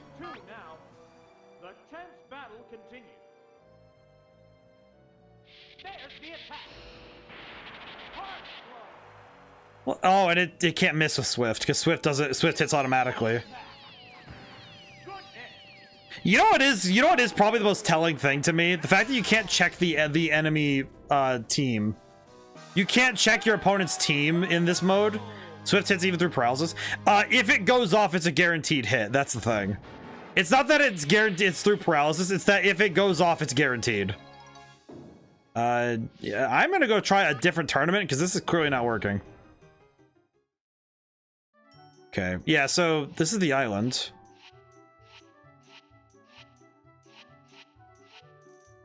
I'm gonna go to the kids' pals at a certain point because I am like getting a little bit like a little miffed about this, to be honest with you. Many keep Pokemon, but don't let your guard down. You will be tested. Is there an easier tournament? Work your way up. See, I don't know. I chose this one because I thought the lower level would be like, do you unlock Pokemon? I actually have no idea. I don't know this game very well, so I have no earthly idea. I tried this one because I was like, oh, I think this is the best one. I think maybe Little Cup might be the best option because it's only cute Pokemon. So I think this might be the way to go. Maybe. Register. Rentals only. Okay, so each section has its own Pokemon list. I see. Okay, so we have only babies. Only babbies. So I think what we'll do is... Like, see, why does Bulbasaur here have a better moveset than the Ivysaur that they have like in the other section? See what I mean? We got Snake. All right, so let me get this straight. All right, we're bringing the starters because, geez, we're bringing Snack. Does not have... Wait, it has Glare, but it does not have Constrict. What? Do any of you have moves? Thunder. I swear to God. Swear to God. It's like there's a certain part of my brain that is quite irate about what I'm seeing here. It's like, what on earth is... What on earth? Why are these moves... Why do they have better any self-destructors? Probably Voltorb. Nope. Wait, Voltorb doesn't have self-destruct? What? Not even why does Coughing have Fire Blast? What is this nonsense? Oh, hey, Eevee. What does Eevee have? What are these move sets? Why do they have these? Jeez, man, this is rough. It's just like, what am I looking at? Magnemite, I guess. I don't know, man. Okay, Jigglypuff does have Sing, so we'll go with that. That can be helpful. Clefairy also has Sing and Tri-Attack. Actually, wait. Actually, let's bring Clefairy then, because Clefairy could... Wait, let me see the stats. Clefairy's just better Jigglypuff. What the heck? Well, that's just better. We'll bring either... Let's see. We'll bring Sandshrew. I don't know, man. I don't know, man. This is whack. Why are they 10 levels higher and also far better than the other teams we had? Battle. The registered set. Yep. What the heck? What are the rules of this game? Just, it's like some dude is just making up the rules. It's just like, oh yeah, just... Okay, well, I'm seeing here multiple bug types, so I'll bring Charmander, Clefairy, and Magnemite, I guess. I don't know. It is funny, though, seeing the variety of tournaments in this game, though. The variety of teams and the actual variety in this game is surprising to me. I guess just Fire Blast him, I don't know. Kill him. Look at the babies. Oh, and the arena's all just cutesy. While I just annihilate this child. Oh, hey, we're running. What is this running? This is like running a fight club in a daycare. This is not cool. This is not cool. This is not fair. Child deleted.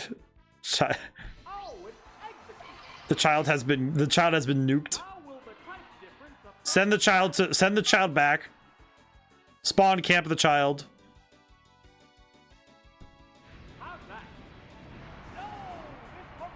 Why am I allowed to... Another grass. Why am I allowed to spam Fire Blast as Charmander, but Charmeleon has to live with Ember? Not even Flamethrower, Ember. Like, really? Oh my god, that angle. The angle. The camera angle is so funny. I love the close-up camera angle because it lets you see the model way too close. I feel like I'm nostalgic for this era of effects where it's just really good PNG work and sprites being used as like streams. I don't know. I like the flamethrower type effect. It's like, I don't know. Fire Blast can't miss, I think. It can, but it won't.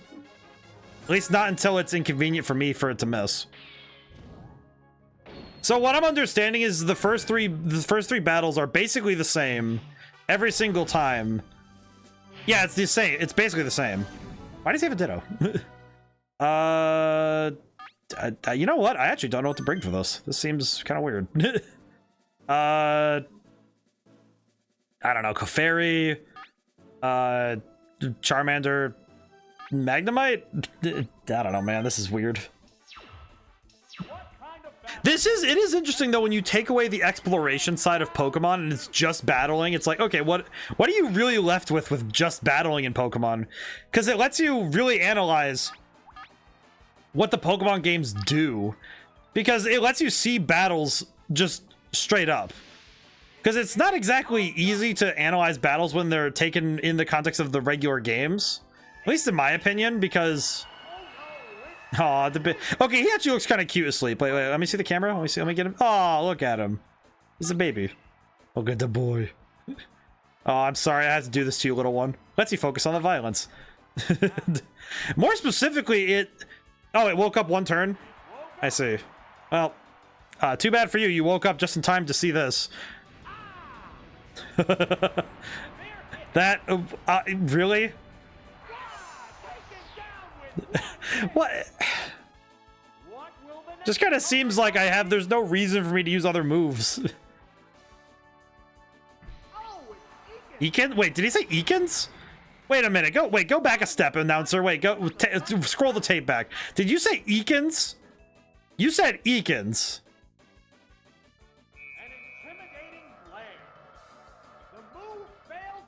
It had no effect. You can't intimidate something that has murder on its mind. Oh, I missed though. Whoops. Let's try attack. I don't know. I'd try something. Oh boy. Well, when you take away the exploration, it actually, and the catching, it lets you focus in on what makes Pokemon the way it is. Missed. Yeah, the miss is sad, but it's okay. But I do find it fascinating when you look at Pokemon battling, because on its basic level, it's a very bizarre game of, you know that like 20-something wide web of the rock paper scissors, like rock paper scissors gun hammer Spock. It's like the one with all those. It's basically just a huge version of that. And it's basically just like a chart of, okay, what works and what doesn't, right? What moves are allowed to work and what don't. Oh god. Is he just gonna keep doing this? He's gonna keep doing this.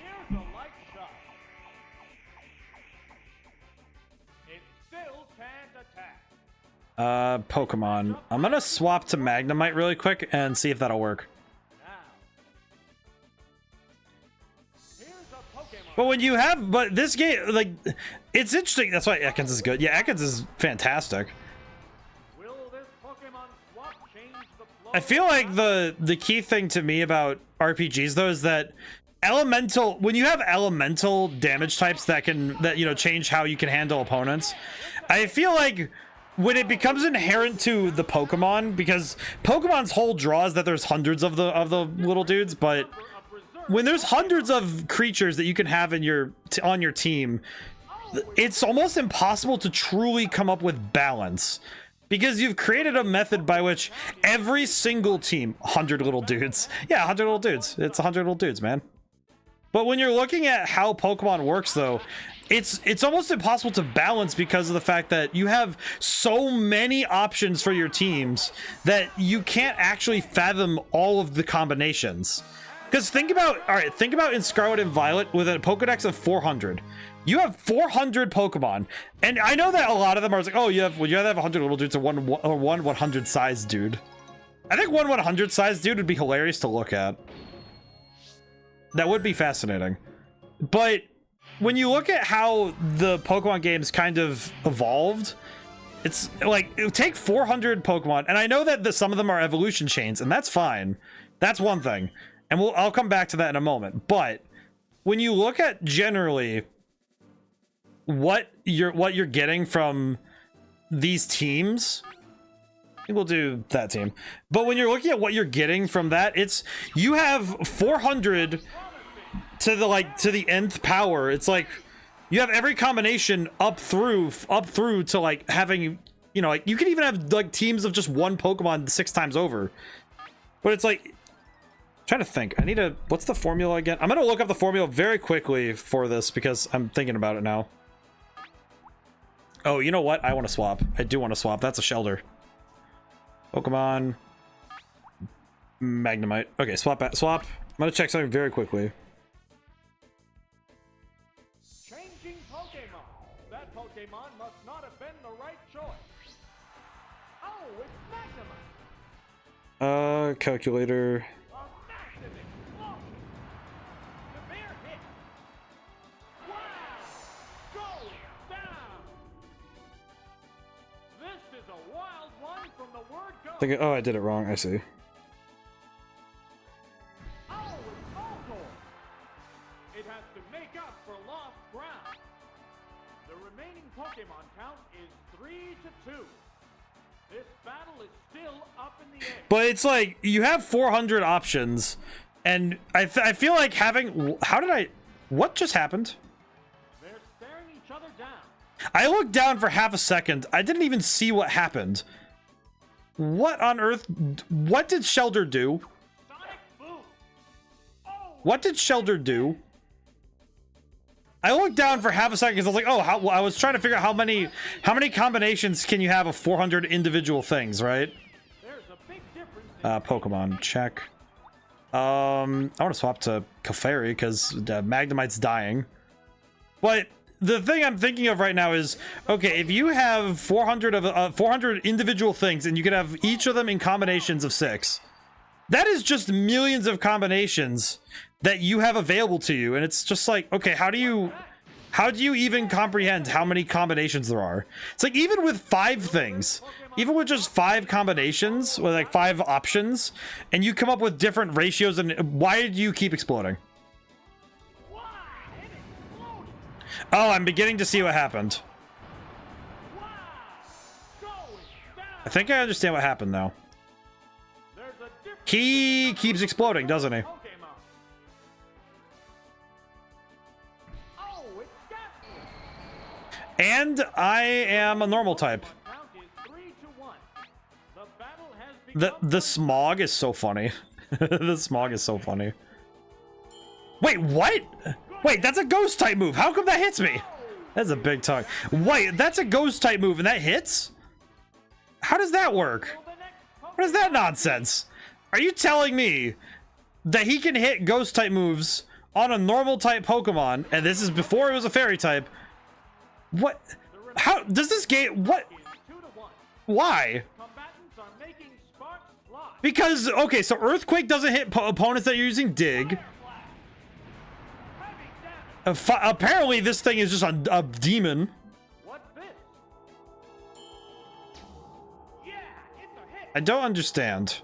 What a furious battle. I genuinely don't understand. Why is he allowed to hit ghost type moves on normal type Pokemon? Perish. How's that? Major damage. I do like Ghastly though. He looks really cool. But how does that work? Why does this game feel like it's cheating? Like, I feel like if I had tried to use Tri Attack in that moment, I would have died. Like, I would have been like, oh, you can't hit a ghost type with a normal type. It's like, what? But how about you You find somewhere else to be right now before I start calling you names. I do like the artwork though. The artwork is very cool. Okay, this looks like a job for Magnemite, straight up. There is no other Pokemon I need to bring. But we're gonna bring Bulbasaur and I guess Clefairy.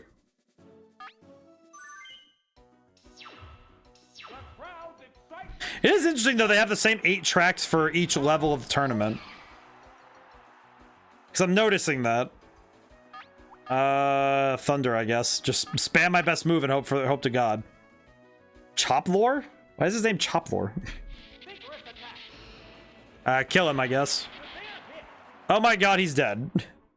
That is the exact same animation that he has in Colosseum. That, I don't know, it fascinates me because I'm really curious what the model evolution chain was. Oh, look at him. Sorry, baby. Sorry, small one. I'm sorry, little one. This entire tournament is just gonna be me saying, I'm sorry, little one, before I use Fire Blast or Thunder. Also, just thinking about the difference between Magnemite here and Magnemite in Pokemon Snap, and then Magnemite in Pokemon Scarlet. Just thinking about the difference in the fidelity of the model, it just makes my brain hurt a little bit, because this happened in a lifetime.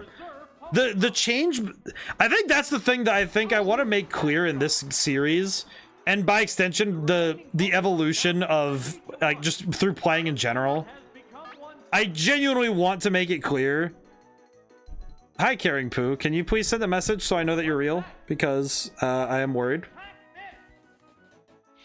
I thank you very much for joining the library, but I do want to make sure that you're real.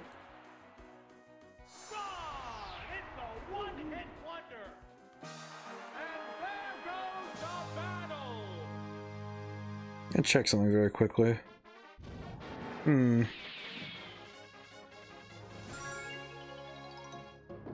I'm like 80% certain that is, unless they send a message, I'm fairly certain that is not a real person. It's been a very long time since I've had to deal with anything like the bot problems I had earlier, but I want to make sure.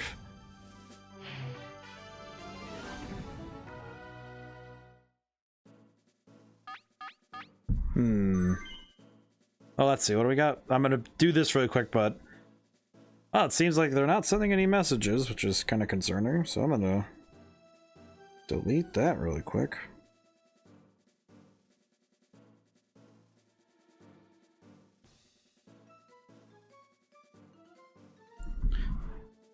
But regardless, let's see. Yeah, it's like it's in the rules that people have to send messages before they do that. This is like, hey, make sure you're a real person, because I will make sure. Let's see. Common thread I can see is bringing Squirtle, but that seems very finicky. I think start with Clefairy and bring Sandshrew and Bulbasaur? I think. That seems to be the good move. I'm very uncertain though. Well, I was correct that he was gonna try and trick me with the fire type, so let's see. Let's do Sing first.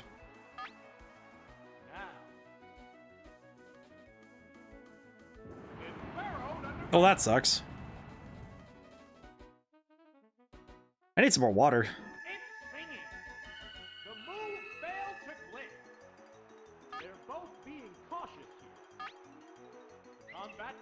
Oh dear. I am going to see about those mini games though, because I feel like those might be a good way for me to mentally check back out if I need to take a break from battling.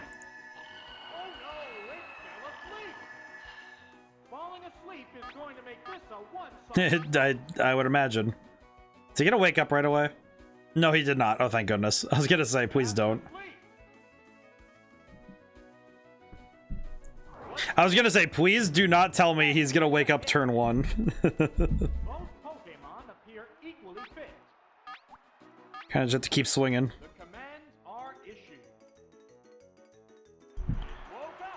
So it's pretty likely that they'll wake up 1 turn off, so that's kind of curious, but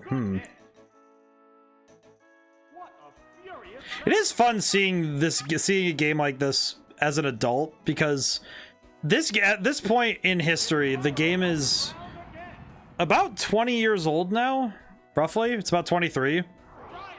So the fact that these games are decades old and are actually older than a lot of people on this planet, we can see where a lot of 3D graphics were getting started and compare them to where we are now.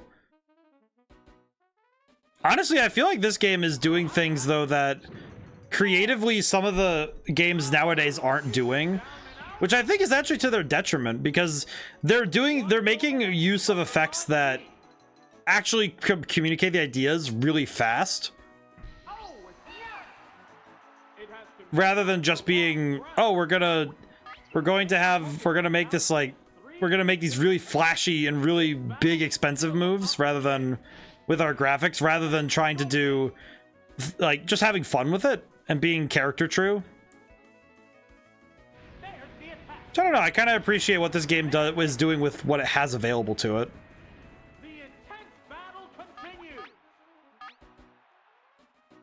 I think I also just appreciate it when a game has, I think the simplistic, it's like, it's still a lot of work to make the backgrounds and to make all these areas and to make all the Pokemon, but the fact that they communicate so much with less is really cool to me. I like that a lot.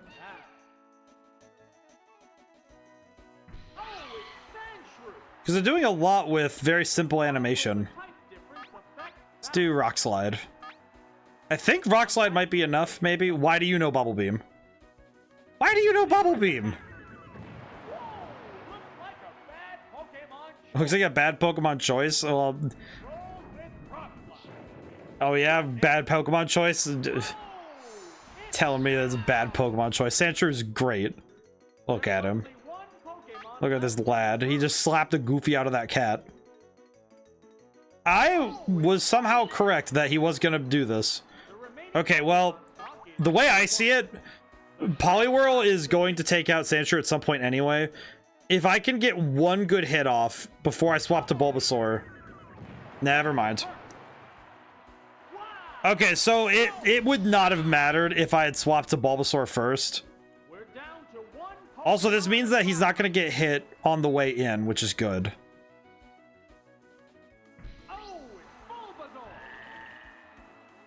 All right, buddy.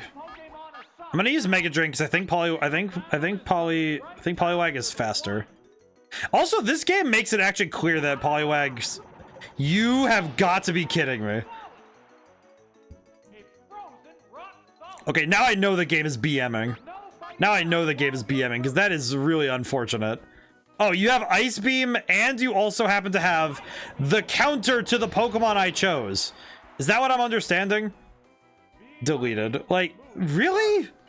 That just seems way too specific. 12 HP. That seems like, I know I'm being rough with this game, but that seems oddly specific a move to have, if I'm being honest.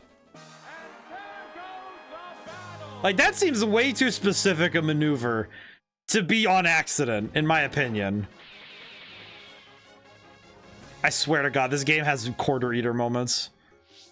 If this game actually has quarter eater moments, I'm gonna be a little miffed. Because that felt like one. Because that was like, okay, I had the battle in the bag. The game might be cheating. I can't confirm it because I don't have enough evidence to say otherwise, but it really feels like, okay, here's what I'm gonna do. I'm going to choose the other 3 Pokemon I didn't bring with me this time. I'm gonna bring Squirtle, Magnemite, and Charmander. If they bring the counter, if they counter pick me on Squirtle, I know the game is cheating. Okay, so they didn't. Okay, so I'm wondering if the game has like smart, like basically quote like a smart check in that sense of like, okay, where can we cheat? It's almost like they don't want to make it well known that they do it. I'm gonna Bubble Beam. Let's see Bubble Beam. Super effective, speed fell, survived. Okay, I think I'm faster now, I think. Yes, I am. Okay, we'll see if he's cheating or not, because if he swapped all of his team out, then I'm gonna be convinced. I'm gonna be entirely honest. I'll be convinced. All right, what did he pick this time? What did he pick? Okay, he's going straight to Poliwhirl again. What does Poliwhirl have? I'm gonna do Toxic really quick because I'm gonna be mean. Body Slam. Okay, well, it has all of the good moves, which sucks. I am gonna try and get a continue because I actually do need... What? Okay, well, I do not care. I am swapping to Magnemite. I am not even allowing this to happen.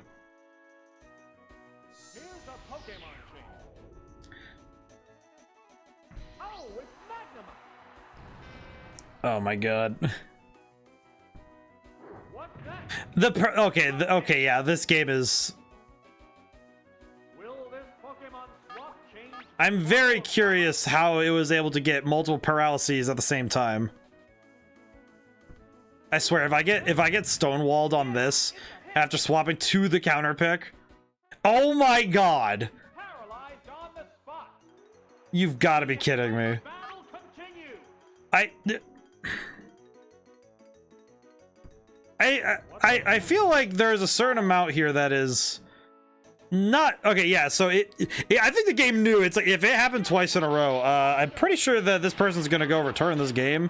Just I can't even do that. It's a Switch game on the library. I can't even do that. But I feel like the game itself is just like the original program is like can't make you rage quit too hard. And there's the Meowth. Okay, I don't think I want to get my continue back, so I'd rather swap. So I'm gonna swap really quick. Wait, this thing has Bubble Beam. If they're cheating, they might know that, and they might Bubble Beam. Please do not Bubble Beam. Do not Bubble Beam. I swear to God. Okay, it's Payday. That's still fine. That is a critical hit. You've got to be kidding. What is up with this game and just like the AI just having cracked luck? Oh my god. I knew it had Bubble Beam too. It doesn't even make sense why it has Bubble Beam. That feels like, oh, I'm gonna work it. That feels like Fire Blast on Clefairy. Same thing, where it's like, why do you have this? What is the benefit of this move for this team? You've got to be kidding me. Really?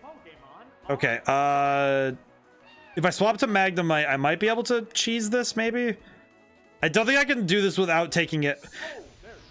Wait, I just realized. I don't think I can win this because unless he whiffs on this move and the next move, I don't think I can survive whatever he hits me with. Swift. I don't know. This with two Pokemon paralyzed, I don't think I can win this. I'm kind of worried. Yeah, I don't think. Yeah, well, crit too. Jeez.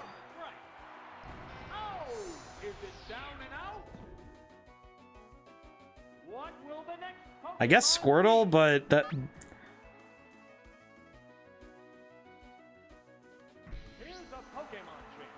I think I'm noticing where these games sort of cheat, to be honest. And I think the place they cheat is specifically RNG manipulation, dependent on... Okay, what the hell? Okay, come on. This thing has Thunderbolt, Bubble Beam, and it got a crit on Payday. So you're telling me that this thing came in with two moves specifically designed to counter most... Like, what team was this thing made to deal with? Why would Meowth have Thunderbolt, Bubble Beam, and you don't get these moves, right? No. My Meowth does not get this.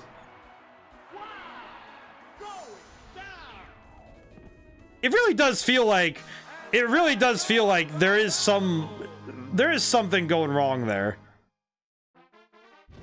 That is something horribly wrong there. Because that doesn't even make any sense. You know what? No, I'm going to back up. I'm going to back out. I want to see something. I want to see what these guys... Well, I want to see how... Okay, well, also, I need to see this really quick. I'm going to keep the team I registered, but I want to see something really quick. Registration. Register Pokemon. Rental only. Okay, I want to see something. Let me see Meowth really quick. Where's Meowth? Where is this? Where is this little idiot? There he is. Okay, what do I get? What? So wait a minute. Well, I can confirm this now. Wait, let me confirm something. He had Meowth. He had Growlithe.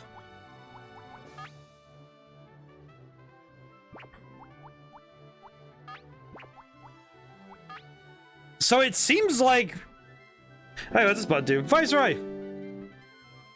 Oh my goodness. Thank you so much for subscribing to the library for 13 months. Oh my goodness. Oh. Oh. How's it been? My god, that button still do be hitting. How's it going? We are currently suffering a little bit because this is harder than I thought it was gonna be. I have not even claimed a victory. Well, truly. So wait, this has the same... It doesn't have Payday, though. So the moves are different. This is bizarre. So the moves are different between the... So the moves are very busy. I've missed so much. I try to follow YouTube VODs. I imagine that following some of the series has become quite an odyssey. When you have to watch some of the VODs, I imagine. I imagine Persona 5 looks like an actual, like, monolith of text. It just looks nuts. I genuinely don't know what Pokemon to pick. Could you show Meowth's moves again? So Meowth has... Yeah, here. Meowth has Thunderbolt, Bubble Beam, Bite, and Screech. I'm excited to see you play Pokemon Stadiums, though. Yeah, I'm really excited for this. This is gonna be fun. I think this will, at least at the very minimum, it's gonna test me in ways that I don't think I've really had, which is true so far, because I do not understand Gen 1 Pokemon. It is very fun, though. It's fun. I'm just, like, getting cooked. Oh, it has similar moves, but not exact. It's pretty close, though. Okay, so... What have I learned? Normal types are based. Maybe one move different. It's Payday. I think Payday's the one move that's different, because... Alright, I think I have an idea for how to do this, but this seems like cheating, in my opinion. Okay, I think I actually have I think I have what we need. I think I know what I need to do. This is gonna be weird, but I think the move... is to specifically bring Pokemon that do not have weaknesses. In a weird way. I think bring that, I'll bring Genie, but that's just because I need something. Poliwag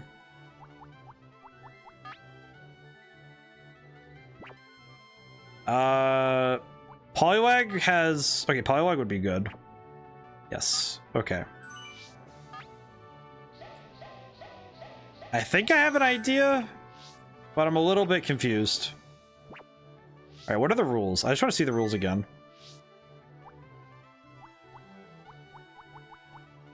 Interesting. Interesting. Okay, so I think what I'm going to do is try again. I'm going to try with this new team. It's like the only thing I'm finding with this game in specific is that it does seem like the AI is having me on a little bit, because maybe I am being a little bit, maybe I am a little bit like maybe I am being, I'm assuming a little bit, but it definitely feels like sometimes the game is trying to pull a fast one on me. Remember playing this as a kid and having no knowledge of moves or anything? I'd use the same Pokemon every time. I am consistently trying to do new things because it's like I don't know how the game works at this point, which is very interesting for me because Gen 1 Pokemon is essentially its own game.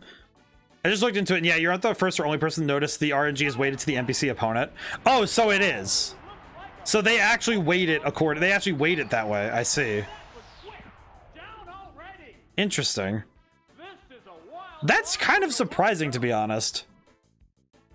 Because that feels like the kind of thing that you wouldn't do in a game. Heck, I don't even do that in my games. Like, one of the things I did that I think is probably why Red Genie for some people, like, I imagine it might feel a little bit like strange, is specifically that, oh yeah, the RNG goes both ways evenly.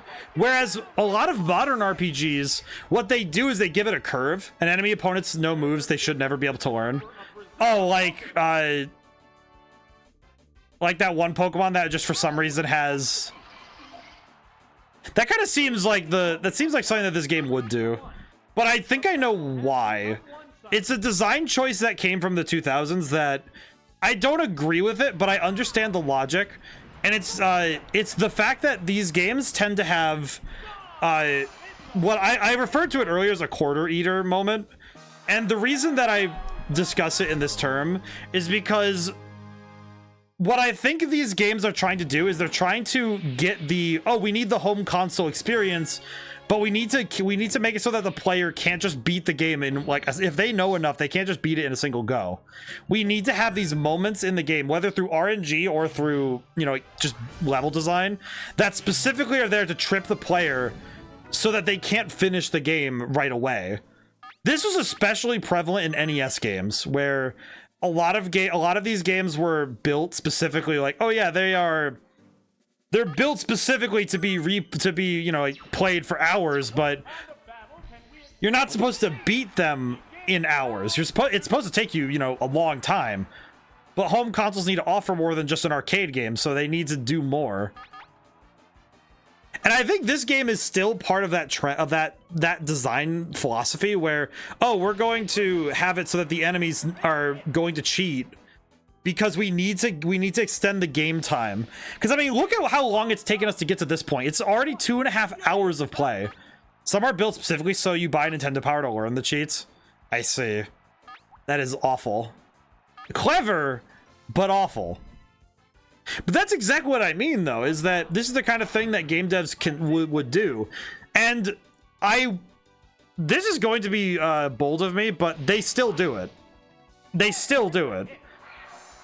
However, it goes both ways, where if a developer is building, it goes both ways, where some developers, I mean NES games in general, yes, but even today, and this is where kind of like the history of gaming and everything else kind of catches, because I think this is why gacha games are the way they are. And by extension, any game that has it's specific mechanics, but it's really stuff like anything that can be put to random chance, in my opinion, the developers have full control and knowledge that they can control player behavior and player playtime and, like, you know, player attention by keeping the player basically wrapped in the game. Also, yeah, the enemy having wrap but me not getting it is gonna make me sad now. I'm gonna try Genie and swap in because I need to get out of this move. But a lot of NES games are built like that, though, like specifically, because it is a very good, to put it bluntly, it is a good business strategy to make it so that your games are quote unquote longer. But it also can foster a lot of weird feelings. I feel like this is also why some gamers who played Gen 1 think that the games are too easy, because I imagine they played this and they played, you know, Red and Blue, and then had to deal with the nature of these games actually cheating against the player.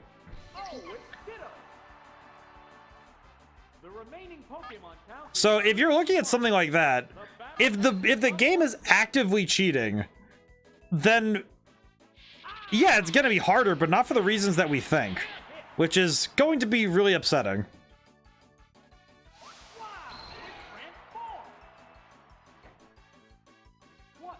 Oh, good lord. Oh, wait, Genie has wrap? I just saw that. I just saw that, too. I should probably use that next if I can. I use Thunder, so I guess, perish. Okay. I see. Okay, please don't use wrap before I do. God! You've got to be joking with me. I was like, oh, I'm gonna use wrap first, then it just does it before me. Okay, I'm gonna swap to Jigglypuff really quick. It might go for Thunder Wave again, so that'll be my chance.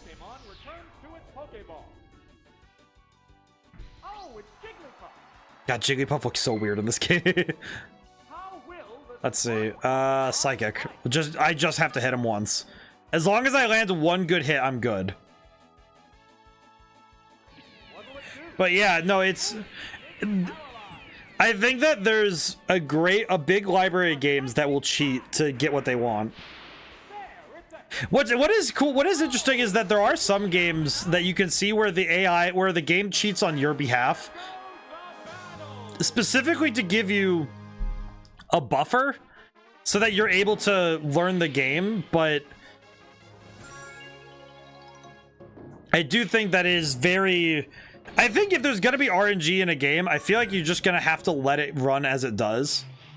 I feel like even in games like Persona, it's like, oh yeah, you could get lucky crits randomly, and they don't force them in that sense.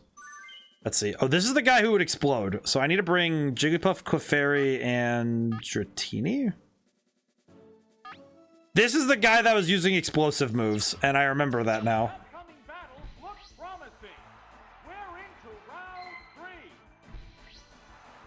This is the guy that was exploding everywhere, so I should be careful. Psychic. How's everyone doing though? How's everyone's week been? It is exploding. Why? I just realized this guy has 3 Pokemon that are good. This is what he did last game too. I think I saw in the rules you can't self-destruct on last Pokemon. Yes. Which is why I'm like still nervous though, because I think he's gonna do the thing he did last time where he had Voltorb as his last and then he spams Sonic Boom. I'm gonna try and put him to sleep because I am not about to deal with that again. Go to sleep. You are not gonna explode. Are you serious right now? Okay, if I use Sing and it misses, I swear to God. Wait, so ghost types can hit normal types in this game? That makes no sense. Keep your bombing tendencies to yourself, boy. This is actually worse because I don't want to deal with this thing. I don't want to deal with Ghastly. Go to sleep for good. I swear to God. Just Fire Blast again. I'll Metronome next, but this can't be Pokémon Stadium. What is this? It's only mini games on that. How's it going, Cloudy? I am gonna do that next because I need a break. I have been at this for. Actually, wait. It's almost been 3 hours. What has been happening to the last couple streams where it's like, oh, I think I got a lot done today, and then it's just wait. It's already almost 3 hours. What happened? That's what happened to me with Sonic. That's what happened with Sonic Heroes, where I was like, "Oh, I'm doing really good time for Team Chaotix." I look over, it's 3 hours 45 minutes. How did time fly by me so fast? I used to be really cognizant about the time passing in stream. It used to be like, "Oh yeah, I'm very aware of how much time is left." Wait, you didn't get one shot by that? I think it's based on the health of the Pokemon. I think. Who battles in Pokemon Stadium? Somebody who has the distinction of wishing to try to get 100% in the game. I am gonna have to play the mini games though, which is gonna be fun. I think the mini games would be a great way for me to get de-stress after like 2.5 to 3 hours of battling. Because I feel like after mini games down forever. I have the plan that I wish to 100%, or maybe not 100%, but definitely beat everything in this game. Which might, in theory, get me to 100%, but I don't know. I don't really know how this game works, but... Let's try Metronome. Maybe I'll get a Water-type move. Rock Throw. I see.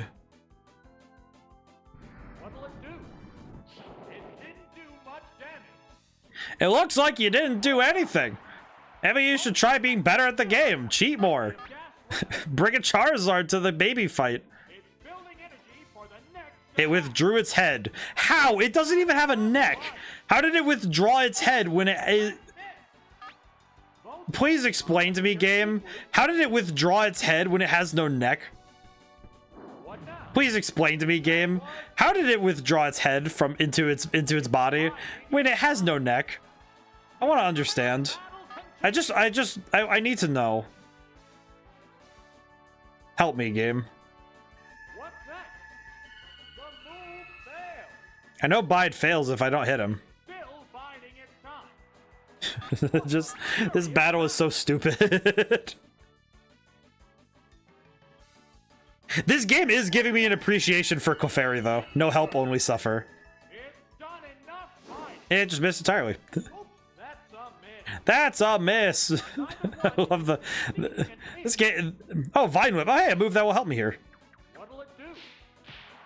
Well, hey, that worked out. I just want to win one tournament today. That would be enough for me to say I'm good, you know? I would be happy with that. One tournament would be good. If I win one, I'll take it. I will take that.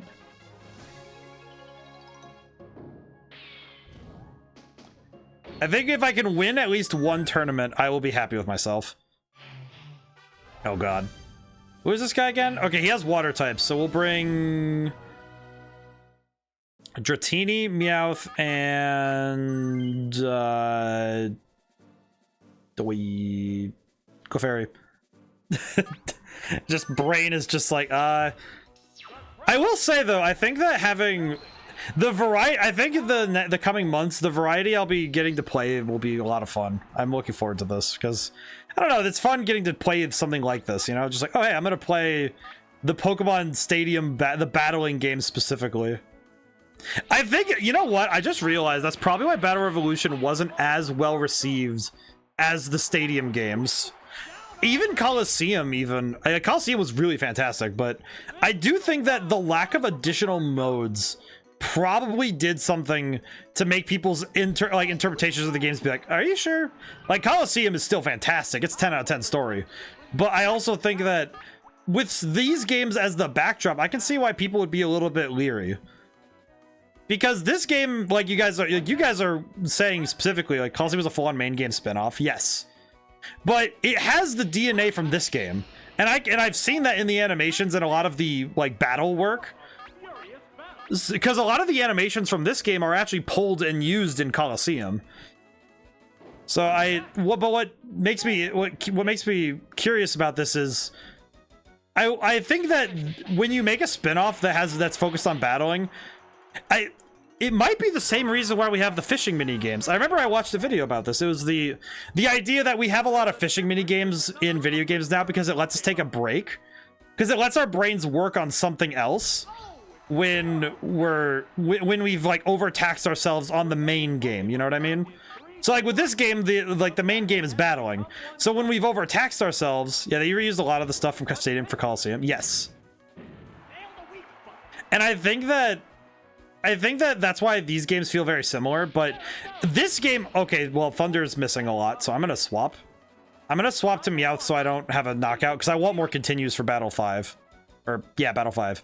But with Coliseum, the quote-unquote like side mode was the fact that they had a story and a whole Pokemon game set up rather than having like the modes in this game where they have like the mini games and the weird little like goofy things, to put it like bluntly.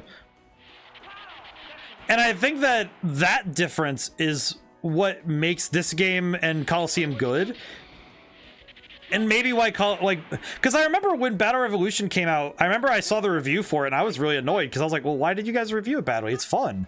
But it's because that I think that variety in games, I think, is specifically there to let the player rest, because it lets you work different parts of your brain in order to do different things. And I think that if a game doesn't have variety, then it has to make up for it either in story or in being able to be put up and put down and picked back up very easily. Like being able to play it, you know, like, oh, I'm going to take a break today, I'll play tomorrow, and being able to play it tomorrow and not feeling like you're completely lost. Like, oh, I don't remember what I did, so. And I think a lot of games are good with that, but there are examples of games where they don't heed that very well, and it's like, kind of a little awkward. Okay, I need to, let's see. Which Pokemon do I need to bring? I think I need to bring I think it's, actually wait. No, I need to bring Poliwag first, because I think they're going to bring Growlithe first, and then we're going to bring Dratini and... Actually, wait, no. Wait, yes, but no, it'll be fine.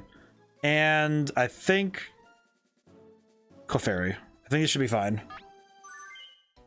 Also, by the way, if the audio's, I think the audio's good, but I haven't heard anybody say anything about it, but I think it's good. But yeah, but Battle Revolution only has battling. Like, it has the stuff where you can customize your character and stuff, and like, oh, you have the cute, you know, like the stuff, and like you can make your character and stuff and have fun with that, but you don't really get the sense of like, oh yeah, you have additional moves. Audio's okay, game could be louder. Okay, I will adjust the game. Let me adjust the game. Let's try that. Like, we can barely hear the announcer. Oh, I see. Let me pump it up. Pump up the game. I swear, it's like the difference between game audio. The difference between game audio and... I swear the difference between game audio on the Switch alone is so confusing to me. Okay, so I need... So Sonic Heroes is negative 23 decibels. Is this good? I actually have no idea. My trouble is that I only like see the levels, and it's like, okay, I think it's good, but it's like, it's very bizarre, you know. It's like, I hope that it wasn't super quiet. I hope it wasn't like too quiet the whole time, but I hope it's okay. Let's see, Stadium. I think it's negative. I think this will work. I think this will work. I think this audio level might be good. Maybe. Wasn't too quiet, but it is better now. Okay, well that's good. So I'll do. We'll say it's negative 18 for this one. Bye bye, Jig Jig. Jig Jig sounds like a nice like a friendly entity that you would find in your RPGs. I outspeed him, really? That seems surprising to me. Really? Really? I'm about to get paralyzed, aren't I? You've got to be kidding me. You disrespected me. I cannot believe I'm being disrespected. In honesty, though, I feel like I deserve that one for talking smack, but also, come on. Now, that one feels a little bit on the nose. It's like, okay, game, you do not... Your Poliwag does not need to cheat. He is already strong. I think I'm just gonna have to suffer the KO because I don't think I can last. I don't think I'll be good if I try to pull Poliwag out. I'll go for Hypnosis again just so I can try and put him to sleep, but why are you going for Bubble Beam? Oh, because you were gonna knock me out anyway. Well, that's mean. That feels really mean. Just honestly, just so mean. Okay, let's do Dratini and hope to God I get... Wait, I can do rap. Wait, I can do rap. I can use rap. I can cheat. I have the cheat button. That's right. I have the cheat code. I am gonna use it. You are not... You cannot be serious. You are not faster than me. Oh my God. Bad Pokemon choice. Announcer, I hope you understand. I know where you live. Just, I know where you live. Poly too strong. This thing's a beast. Why is it so strong? But conversely, why does it have this move? It's like, oh, I have Ice Beam. I'm just gonna use Ice Beam. It's like, oh, I'm sorry. I didn't realize that you were gonna cheat like this. That's some cheap maneuver. And he still has another Pokemon, by the way. That is not even like the end of it.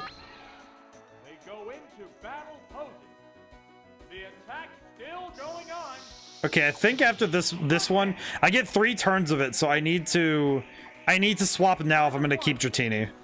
So I need to swap to Clefairy right now. I think if I use Tri-Attack, I could be okay, but...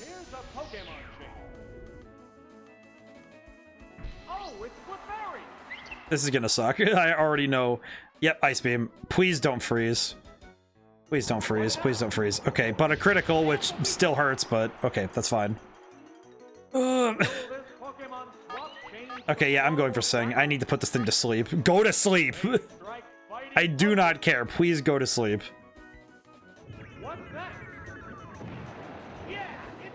I feel like going for this is bad, given this AI is already cheating. But I was like, no, I need to go for it. You've got it. Okay, yeah, no, I can't go for Sing anymore, because now we're at the point where they're cheating harder. That is straight up cheating, though. Just like, okay, yeah, I'm gonna... No other Pokemon gets Ice Beam. But it's like, oh, but Poliwag? We're gonna give him Ice Beam. It's fine. It's totally fine. Okay, thank God. Okay. What a... Please tell me the last Pokemon is just gonna get cooked or something, please. I would be very grateful for it. It's Growlithe. Okay, I'll go for Tri Attack. I don't know, man. This is rough. At least to add Ice Beam before too. It is the same added move every time. Yes. I just feel bad knowing that it has Ice Beam. Oh, the attack went down. It went for where he actually is in the area. Intriguing. I feel like going for Sing at this point is just a dead man's gambit, but yeah, okay. I just realized I think I lose this still. I think I lose because I don't think Dratini can land a fatal hit in one go, but I don't know. Because I can't use Fire Blast, obviously, and we don't have Bubble Beam. I'm gonna try Thunder, but that's because I'm not out. Wait, he has Shed Skin. I just saw that he has Shed Skin. Because he lost his paralysis when he left. I see. Okay, I'm gonna try Thunder Wave instead, because I just need it to... I need to slow it down. Please don't kill. Almost did. That's pain. If he slowed down, at least I can... Okay, if he slowed... Dig. Yeah, Dig is gonna be pain. Okay, I'm gonna use Thunder because I think this'll... It might do enough, maybe? It was a crit! Okay, come on. Okay, come on. Okay, that's toxic. It's like, well, I know it's gonna take you out. God.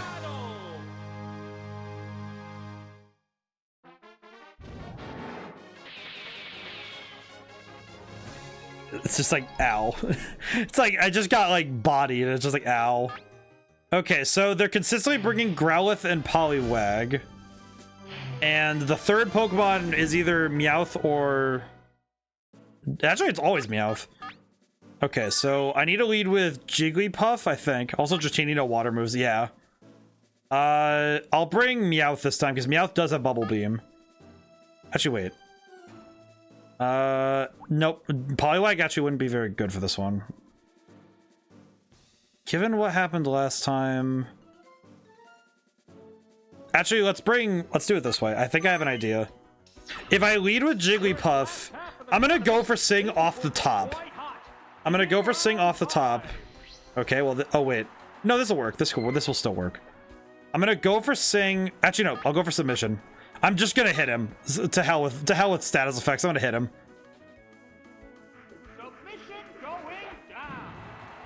I'm just gonna body him. F. Yeah, seriously. There are so many things in this game that are specifically making me realize how, like, it's making me realize that when the game is not actively fighting you, you straight up can, like, I'm realizing that I'm having a harder time winning these battles than I did with the champion in Pokemon Scarlet. Like, Jita herself, I absolutely bodied her without a second thought. But these guys are using baby Pokemon, and I am having a hell of a time trying to keep up. Absolutely mind-boggling. What? Stop digging! What are you, like? What are you, an actual dog in the backyard? Why are you digging holes everywhere? You do not need to do this, my man. Okay, I actually think I think I would like to put him to sleep, but given my chances of landing sleep, I actually think that I would have a better chance just trying to hit him consistently. Because new Pokemon games are made for handholding. Not exactly that they're made for handholding, it's that they're following modern gaming convention. It's that because they learned game design, they learned the modern game design methods that they need to lead the player.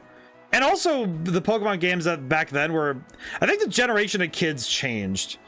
Because now we're so used to tutorializing everything that you need to be led everywhere. Which is a bit sad. I mean, I feel like I mentioned it a lot, but like in my own game design experience, it's like, okay, if I explain to you enough times, hey, save often, you know, like, hey, save often, this is how you play. They don't even have an actual rival anymore. No shit talk. I do think that I liked Arvin enough, but he kind of just gave up about being a rival. But what I think though is, if you're going to, as long as you tutorialize enough, like, okay, you have explained well enough how the game works and what to do to play the game. You do not need to do more. I actually really like Nemona as a character. See, I like Nemona as a character, and I like the Pokemon games. I like the modern Pokemon games. I see where the differences are. They're not exactly problems, but they're differences between the modern interpretation of how to make these games and how the older titles did it. And it's not that either side is wrong, it's that it's a different approach because they're making for different audiences, right? Because the audience they're making the Pokemon games for now is so much bigger, broader, and it's a much broader range of players. And because of that, you have so many different players wanting different things, so they need to make the base median their working point to make the characters. To like make their characters, make their worlds, make their game design. And with this game, this was clearly made in a time when it's like, okay, yeah, you can let the player figure stuff out. And also, there's a lot of external sources to this game that we're not talking about, you know, like we're not talking about the fact that probably the instruction manual probably had a lot of information. It probably had a ton of information in how to play the game. And I don't have the instruction manual. And I also don't have Nintendo Power. You know, it's like there are so many additional resources I don't have here because that's not like the game is so displaced from when it came out. Whereas when a game is made nowadays, it feels right at home with the other games around it because it's being made with generally the same concepts, ideas, and the same environment as other games. And maybe that's not 100% true because, you know, obviously there are like a lot of people making very different games, but generally they're being put to the same audience, which is important. Okay, what am I doing? Oh man, Instruction Man. I've always read those before I played any game. I read the Sonic Heroes one before I sat down to play, and is very... You know what was an instruction manual I really appreciated? Skies of Arcadia Legends. I had that instruction manual on hand the entire playthrough. It was actually open to the weakness chart that they had on like page 10 or something. I actually used it for the entire playthrough I did last year of Skies of Arcadia. Because I genuinely needed the assistance. It was very helpful. Let's see. Let's do Meowth, Clefairy, Dratini? I don't know. Let's try it. But I really like instruction manuals, but since we moved away from them, it's like, okay, how are games have changed fundamentally since we got rid of instruction manuals. And that is just a fact, because the first games that came out without instruction manuals, you can feel it that it's like, oh yeah, they're now tutorializing more in-game rather than expecting you to have read the manual before you played. Even this game, you can feel it, where it's like, okay, yeah, here's the game. You're just in the game. You're dropped right in. They expect you to have read the manual before you got in. Because they don't expect you to not do so.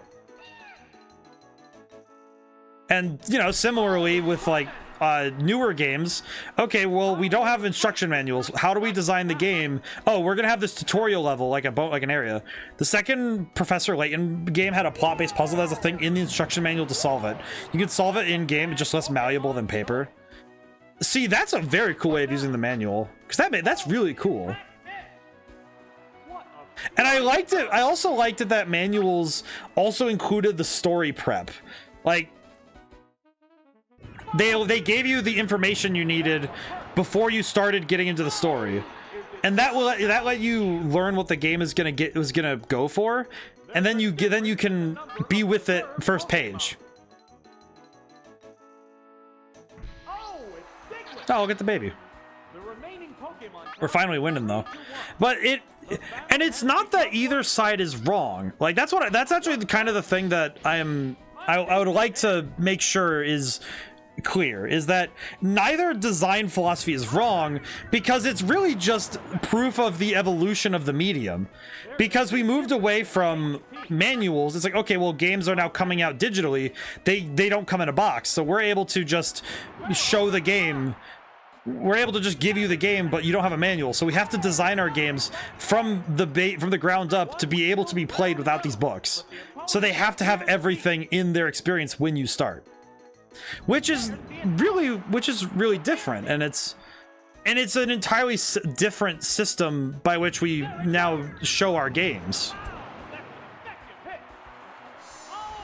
And that is, it's like I grew up in that interim period where I got to see firsthand the transition from manual based games to the digitally focused games, and getting to see that shift over. It is fascinating to actually take that apart and look at it, because when you see the shift, it's like, okay, yeah, we have this. It fundamentally changed how games are being designed. Like, not just, oh, the game is slightly different. It's like, no, the game is actually it is actually changing how the game, the pacing of it, because the tutorials are now part of the experience. It's part of the game to have to play through these tutorials. And it's also making, for some players going back to play games, it's almost harder now because they have to learn these games in a very different fashion. Okay, I'm gonna go for Wrap and just try to shut him off. That animation is the same in Pokemon Coliseum. That almost killed me. Oh my goodness. Okay, that is not cool. That is not okay.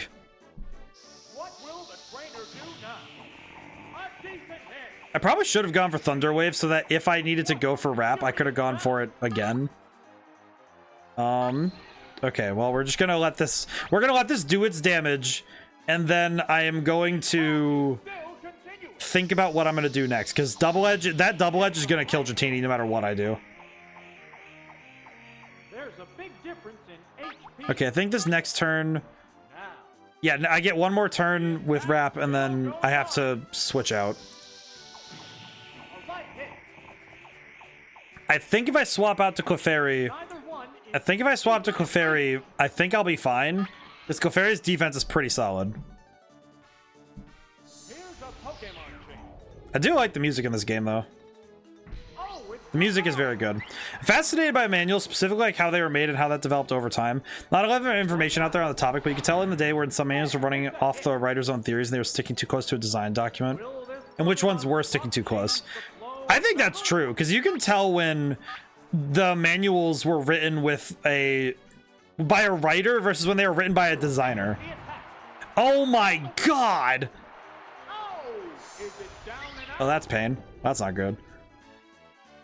Because you could also tell which ones are being written with the story in mind, and which ones are like, oh, we need to just tell you how to play the video game. Here's your controls, here's your buttons, here's what's on here's like some stuff on the screen, like here's what these icons mean. Hope that you enjoy the game. That's about it. But it's like, you could tell when they were really into the story and they're like, oh yeah, here's this character and here's how cool he is. Like Skies of Arcadia, I'm gonna use Skies of Arcadia as my my measure, because I'm gonna keep doing it. Skies of Arcadia's one, it had like, oh, here's all this lore about the characters, the world, the story. Here's all this extra information that is just like, and then here's the controls, and here's why they work. You gotta be kidding me. That is actually, that is mean. Oh, I'm gonna use Quick Attack because you're at low health. There's a difference in the number of reserve. Oh my god. But it is really interesting when you get to see how games, how the manuals like change too. Because a lot of manuals were just like, oh yeah, we're gonna have some cool stuff in it, have some nice pictures, and they were just kind of there because they needed to be, not... Okay, please don't kill. Oh, come on. Okay, I need to think about how I'm gonna do this. This little dork, come on. I love Eevee, but come on, man. Okay, that I could have done better if that Eevee was not bodying my entire team. What is it with this lady and just stonewalling me from getting anywhere in this game? This girl just spamming double edge. My god. Okay, I think I need to bring Jigglypuff for sure. I think Meowth is still a good pick. We'll bring Clefairy then. I think Clefairy was still good. Well, and it's like, I think also when you get to see the writing side in the manual, it's really cool when they're like, oh yeah, here's your theories and here's story stuff, right? Like here's some cool story stuff in the game. We're gonna let you have some cool story stuff. You are. Oh, I used Toxic last time. I had Toxic on one of my Pokemon. It was not able to do anything, but. My god. Actually, I guess I have something I need to get off my chest about Red Genie that I didn't fix it, and there's actually a specific reason why. So there is a continuity quote-unquote error. There is a continuity thing in Red Genie that you can spot, and it's still there. It's still in the game. It's something that can happen if you're in a certain area.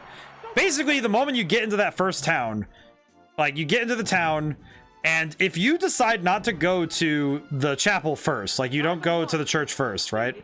If you don't do that first, you can actually end up reading dialogue that is theoretically supposed to happen after you talk to the priest, right? Like you talk to the guy named Noah, and it's like, but you can go to the door of this crypt thing, and it has dialogue that should have happened after the fact. It's like, it's funny because in my head, you know what's the thing that doesn't bother me about that though? Is that I guess it's kind of just my own writing theory, is that there's something in all video games that we don't talk about, and it's called the invisible actions. It's all the stuff that happens in video games that we do not actually have happen on screen, right? Like, great example, in every single RPG, like I would say Pokemon, I would say like Persona, I would say basically any game that is a RPG style, just anything. You never see them eating food, going to the bathroom. You never see that stuff. You don't see them doing normal people things, like taking showers, like taking time to sleep. There are so many things you don't see in video games. And in my mind, certain actions are meant to be invisible because they're just assumed that they do happen. Like, even in stuff like Dark Souls, I imagine that there is a time and place where like the player character sleeps. Like, oh yeah, I'm just gonna like close my eyes and just lay around somewhere. Like, and maybe you don't need to sleep because you're undead. I don't know, or people think you're undead. I don't know. They're just immortal. But in my opinion, it's like, I don't know, just there are so many actions that happen in games that are not real. You know, it's like they don't happen in game because you can't have that happen mechanically all the time. It's boring. It's like in movies where, yeah, you can assume they went to the bathroom. You can assume they ate some at some point. Like, we're skipping over that because it's not interesting to the story. It's not plot relevant. It's not plot relevant that we have to figure out what food they're eating and what they're doing. You can leave that alone, you know? Oh god. A demon. Stronger than Metal Gear.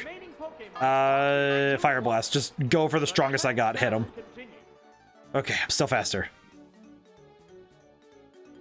But I guess the point I'm making is that the writing theory comes up a lot with that kind of stuff. Because when you're writing a story, there are so many things that you know are happening that you can't communicate. Like, you know, you can't communicate to the players that, oh yeah, everything, like, I can't communicate to you everything because you would get bored listening to me ramble on and on, right? But it's like, but these things do happen. And there are story bits that you have to create on your own because they just happen. Like in this game, for example, it's like, oh, they just have 1 million Dittos. Why do they have 1 million Dittos to use specifically for this, like, tournament battle system? Why are they just forcing millions of Ditto to copy Pokemon to battle for you for rentals. You know, it's like, what is happening with all that? That seems really weird. This guy keeps missing, and I feel like the game is trying to get me to let my guard down, and I'm not gonna let it do that to me. Meowth, get this man. Thank God. Okay, we did win. Oh my goodness. Thank God. Just thank God. Oh boy. Sorry to ramble so much. My brain is just like running, you know? It's like I'm finally I did some fixes for Red Genie, and I'm working on the cover album, and it's a lot of me having to practice guitar. And there is one song that is making me nervous because I don't know if I'm going to be able to do the part. Because it's very technical, and I'm very concerned by it. Pokemaniac. Pokemaniac? Yes.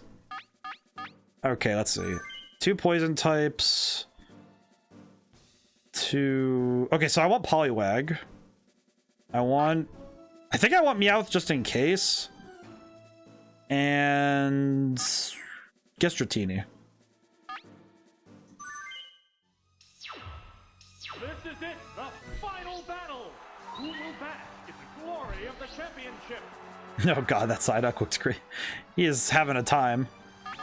Let's see. I'm gonna go for Psywave, but I might just spam Surf. I think Surf is good to spam here. Vigorous attack. I really like that psychic effect. That did 2 damage. Are you kidding me? What will the trainer do now? The attack wasn't effective. Oh good lord. What a Okay, I'm gonna go for Hypnosis. I don't want to, but I need to gamble a little bit because I need him to stop. hypnosis. Okay, good. Okay, good. Oh, it fell asleep. What? It woke up. What is the point then? Neither one. What's the point in that? He just, oh, it got to his turn. He woke up. Like, that feels like a programming error. It's like, oh yeah, sleep is supposed to last a turn. It lasted a turn, technically. Oh yeah. Technically, the pain of a punch only lasts a moment. Much damage. The intense battle Okay, I'm gonna... Jeez, I kind of just have to go for Surf again, huh? Well, this sucks. I need to keep Well, oh, wait. What's this? I just realized if Poliwag dies, then I'm probably going to lose because I don't... Well, no, we have Meowth. We're fine. What'll it do? I might be able to get away with this if I... It's not very effective. God, this sucks. Fireworks Pokemon. are I also just realized I can't really swap either because I'm pretty sure Meowth would get cooked if I did. I'm pretty sure Meowth would actually get cooked if I did. But even this game, I imagine that if you actually read the manual's story, I imagine the manual does say some stuff like, oh yeah, this island called whatever is where we're having battles because we built a place for having battles. And you know, I'm gonna look it up. I'm gonna look up the lore of Pokémon Stadium. What will the next Pokemon I'm gonna look up be? the Pokémon Stadium lore. Hang on. Oh, it's the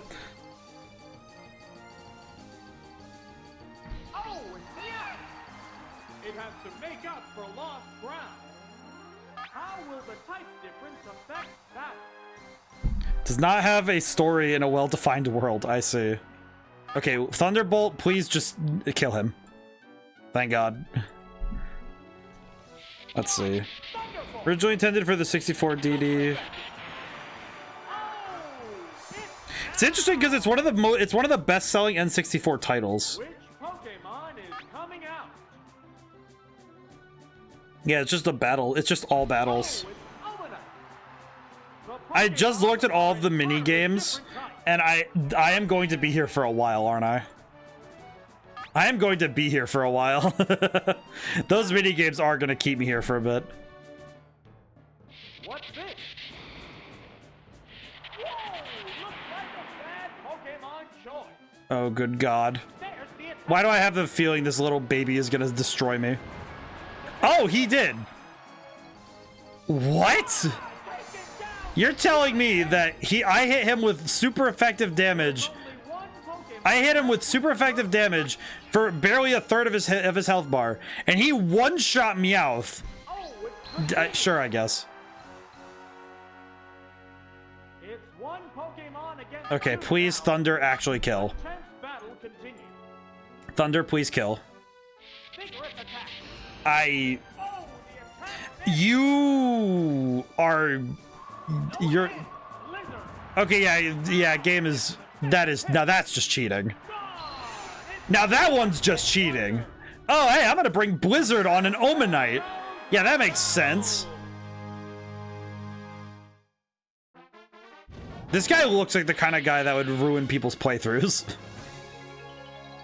Oh my god. Okay, so he brought Omanite. Let's see. Okay, he brought Psyduck last time, so I think leading with either Meow. I think I'm gonna lead with Dratini.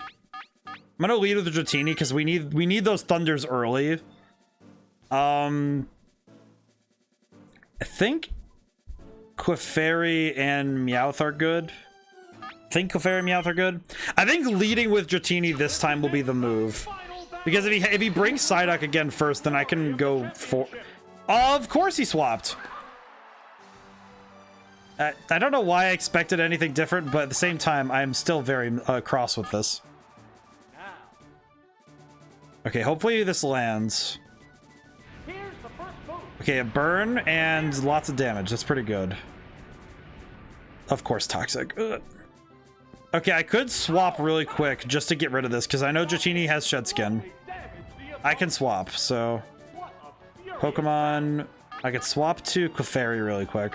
I can swap to get rid of that. I am really grateful that Shed Skin still works. From what I understand. I like that the status just says okay. It's just... Status, okay.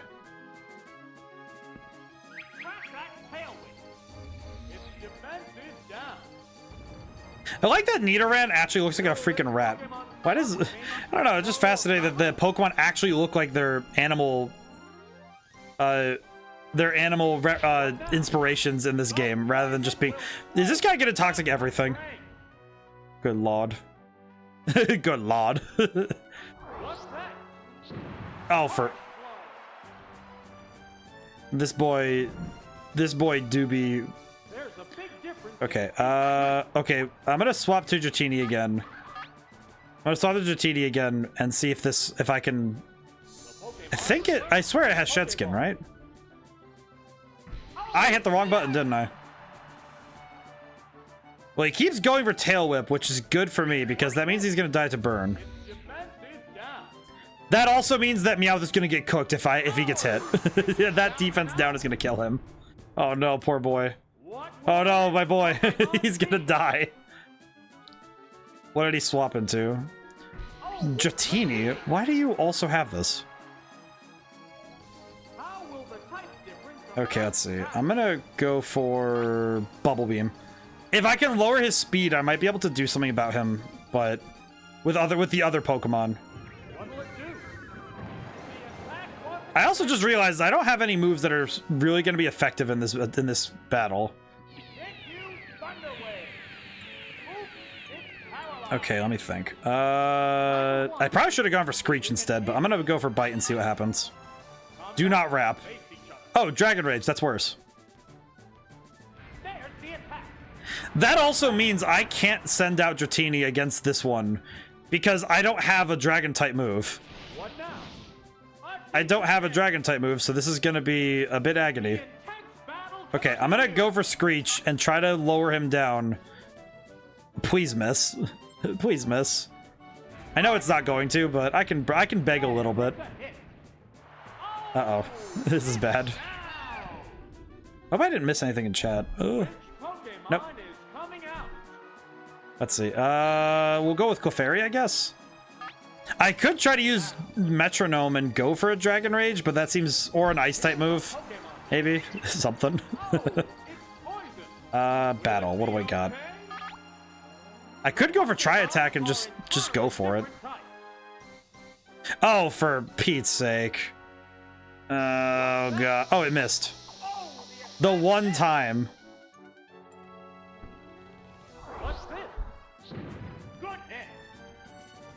For the sake of Pete. For the sake of Pete, please don't. Do not. Tri-Attack did good, so I'll use that again.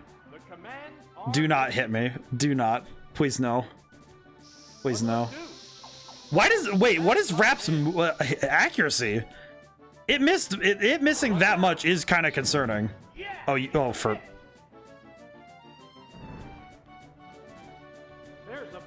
There's a level. There's a 2 HP. Like just hanging on by the grace of God, truly. Oh, well, you wanted to hit. Here it comes. And I still get hurt by the poison. Can I? Am I allowed to swap like this? Am I allowed to swap like this? I can. That seems really mean.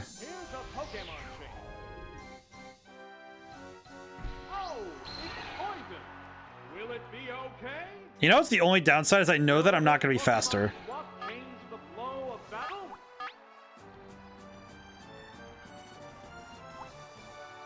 I just realized Dratini's not going to be faster because he's 5 levels weaker. So I have to swap back out. Now this feels like I am being really toxic about it. Oh yeah, he has Ice Beam. Interesting. Interesting strategy. Interesting. It's a revolving door of Pokemon. Also fascinating. Why do you have that move? Why do you have Ice Beam? Of all moves, why do you have You've got to be kidding me. Oh, you've got to be kidding me. You're telling me that this entire thing is going to come down to the fact that I have a poisoned Dratini that has to take an Ice Beam to the face and live. Given what I've seen this game do, I don't think this is going to go well. Here's the thing. If he survives, I win. If he survives, I win. Please, Dratini, for the love of crap, please survive. Live. Oh, thank God. Okay, just land the hit. This also means that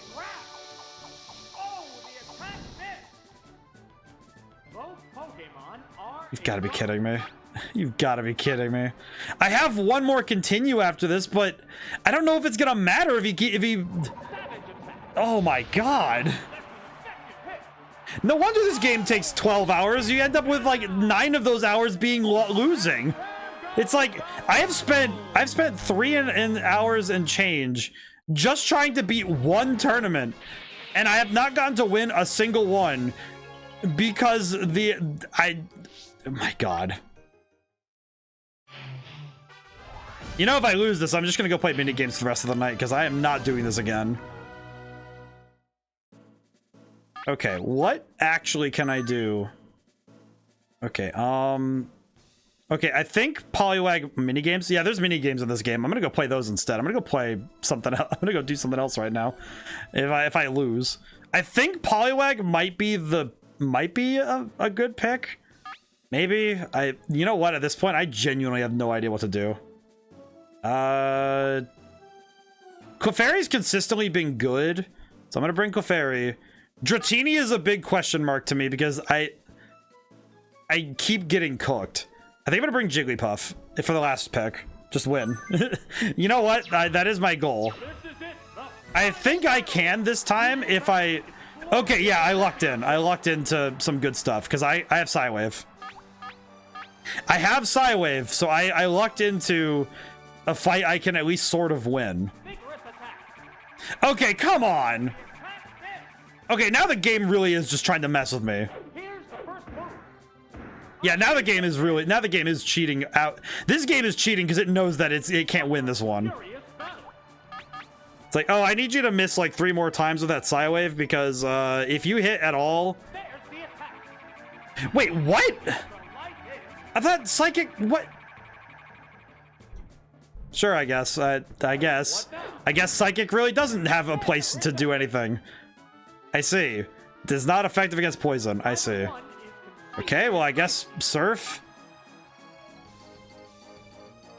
Oh my God.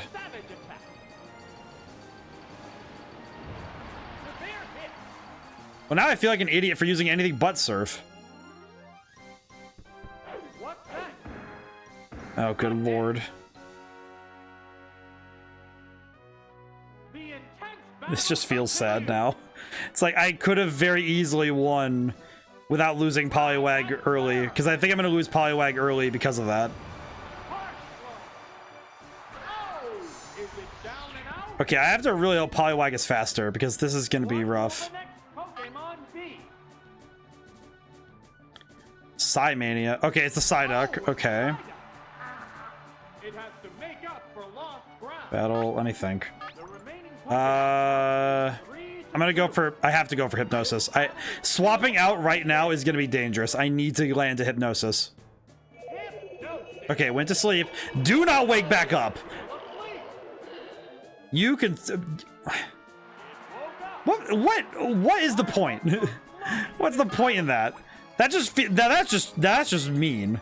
That's just wrong. It's like, oh hey, I went to sleep, but I woke right back up. Like, what's the point in saying he went to sleep then? You might as well just said it failed. It would have been the same thing. Just, ugh. Okay, I need to either fish. So it's either fish for a. Okay, let's go for Psychic, but wait, no, Psychic isn't gonna do much. God. Oh my god. Wait, I just realized this Psyduck specifically counters the Pokemon I chose. They specifically countered what I chose because it's specifically a special blocker. You've got to be kidding me. What is wrong with this game that they just routinely cheat? Like, oh, you chose a team that specifically counters me? Well, too bad. Oh my god. I'm pretty sure this is where I lose. You gotta be joking with me. Ruthless. Yeah, it's just like, come on, dude. Like, this feels like it's just, okay, well, we need to make sure you don't win. Whatever it takes, you cannot win this game. If you win, you know, he's gonna wake up in like a turn. I'm not even gonna be able to capitalize on him being asleep. Why does that do so much more damage? Okay, I'm gonna go for Metronome. Stay asleep. Karate Chop? Of all moves? Oh, never mind. What the heck? Wait. Why did that do so much more damage, but when I used Submission earlier, it was like, oh yeah, it's not very effective. Like, what? Are you just making up the rules as you go along? What is this? I swear to God, Gen 1 moves make no sense to me. Gen 1 moves make no sense to me, because this is balls. Okay, please tell me you did not bring that monstrous Dratini. Do not tell me you brought it with you. If that's your last Pokemon, I'm gonna be pissed. It's Dratini, isn't it? No, it's Sandshrew. What the? Why is he green? Why he green? Why he Orpal? Okay, Metronome, just to hell with it. Earthquake. Oh god damn it. Oh no. What? Shiny? Maybe? Oh cool, I have a Poliwag with 12 health.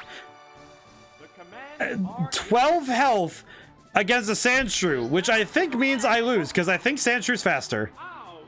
I think Sandshrew's faster, which... Okay. Now you just have to one-shot him, Poliwag. Do your best. Please crit. Or kill. Please, something. I was about to say, oh my god, thank you. Thank you, you large freaking tadpole. I have never been so happy to see this dork. Thank you so much. Thank you so much. We actually won. If there's anything after this, I swear, I am going to, whatever gym leader is ahead, I'm gonna grab him by the neck and throw him. 8 gym badges. Is that good? I do good? GG's? Oh, the baby. The Poliwag. The real MVPs. Oh my god.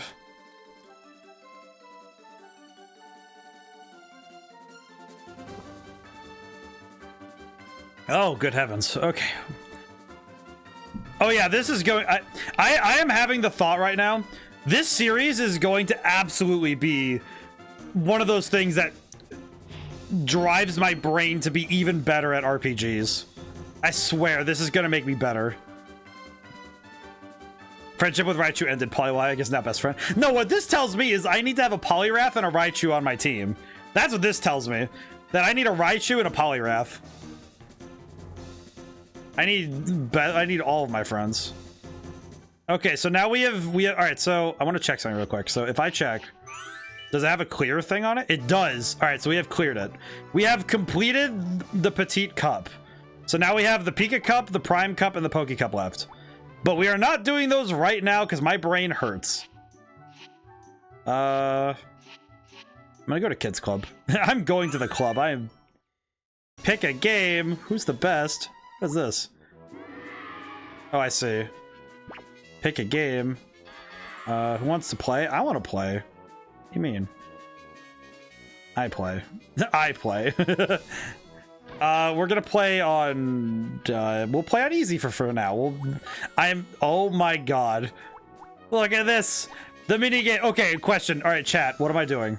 I don't know these mini games. Which ones are the best ones? I did not play this as a kid. What are the best mini games? I know one of you guys knows a good one. I do not know these ones. There is Magikarp Splash. I have no idea. There's Koferi Says, Run Rattata Run, Sushi Go Round, Thundering Koferi Says. Okay, I see. Easily. Okay, Koferi Says. We're gonna do it. So I'm playing on easy. So we'll get to remember the arrows on the blackboard. When the teacher tells you enter the arrow directions of the control pad. Directions point finger start game. Okay, got it. Hold on. No, hard or right? I'll do hard next. Hang on. Okay. Down. Okay, got it.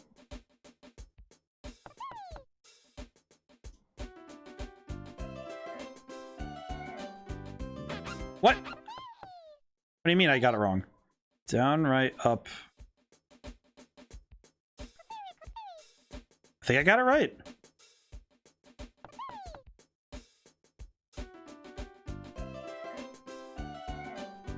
Damn, this is hard already. I was expecting 4 directions already. Oh my god! I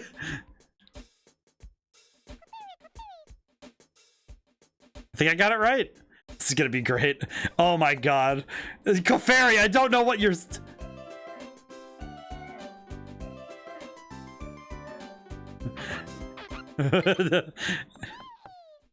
Oh, poor babies.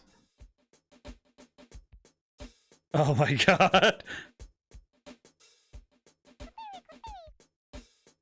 Okay, I think I got it. Yeah, this is not easy. Oh my god! What is that? The animation is cute for sure. It is very cute. Oh, I did it.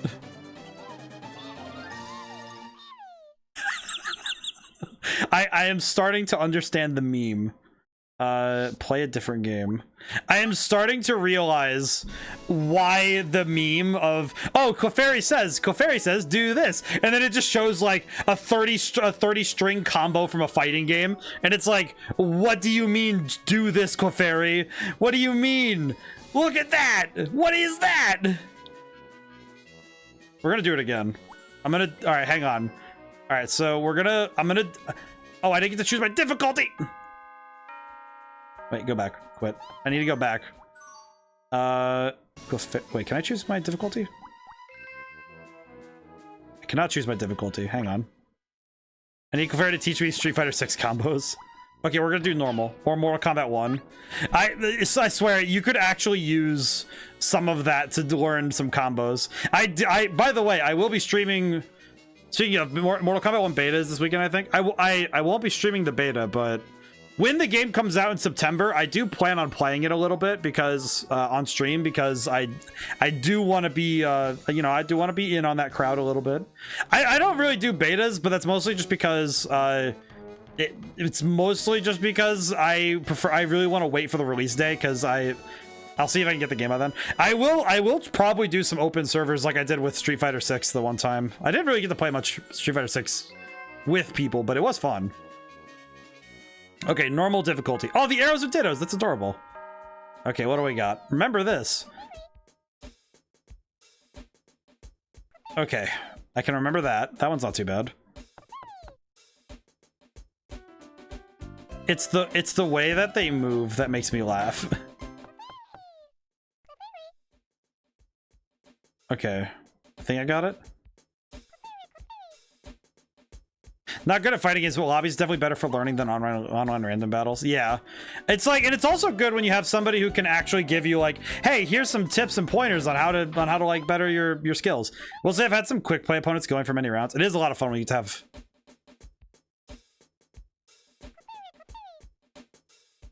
I think it was up down. I think it's really fun when you have a good opponent, when you have somebody who's at your same skill level. And that's true in any game, really, where it's like if your opponent is about your same level, the both of you can learn from each other a lot, and that's really good. Okay.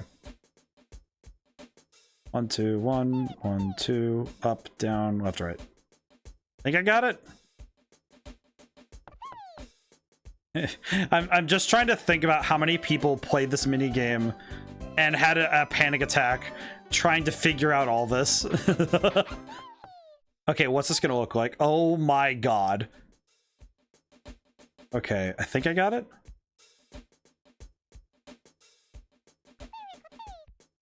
Up, down, left, right, up, down. How many people took pictures? Well, you'd have to take a picture and then really, like, when you were a kid, you could do this. This reminds me of the Japanese tokusatsu Spider-Man posing while he introduces himself. I see what you mean. One player wins. I did win. Oh my god. Well, holy crap. Do you gain anything from doing this? From doing this? Pick the game. 1. Wait, the last one had some HP left? Yes, but if you have the most HP, that's what matters. Isn't this Battle Royale? It's Squid Game. It's Squid Game. Squid Game Clefairy says. Okay, I am ready. I am ready for the final test. Thought it went indefinitely. No, it goes until the board is over. Oh, the time is much shorter when you're in hard mode. I see. Even the AI is like, what do you mean? All right, so it's Hado. Okay, got it. I'm getting pretty good at this. Also, the song is hilarious. the way it goes silent. Okay. Oh, I think I did that wrong. I did that wrong. Oh no! I did that last bit wrong, and I know it because I think it was right down, I think. Yeah, it was. It was. Oh no! I messed up. I knew I did it wrong too. Okay. I think I got it this time.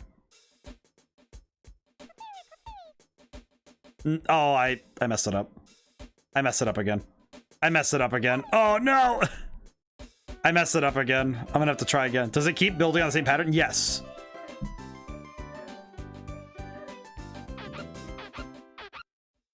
It keeps building on the same pattern, so as long as you're getting the first couple buttons, you just need to add 2 more to the combo. But oh my god. Yeah, I messed up at the very end and I was just like, boy. I think I know the AI won, so bonk. The other Clefairy dancing on my body as I mess up the routine. Play again. We will try again. I am ready to play. I am ready to game. Gamer is ready to game, maybe. Clefairy. This is gonna drive me insane. Okay, so that's a half circle, then go down. That makes sense. For some reason, I'm imagining this as some form of torture. Like, okay, okay, I think it's just semicircles, I think. If I'm remembering properly.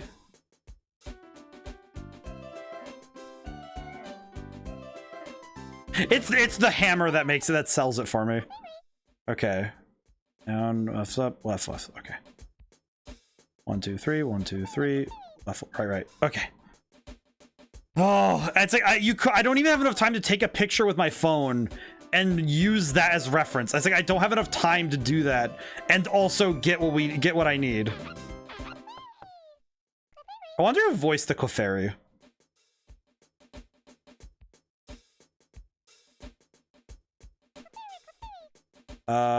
Yes, I think I got it right. I think I got it right. Please tell me I got it right.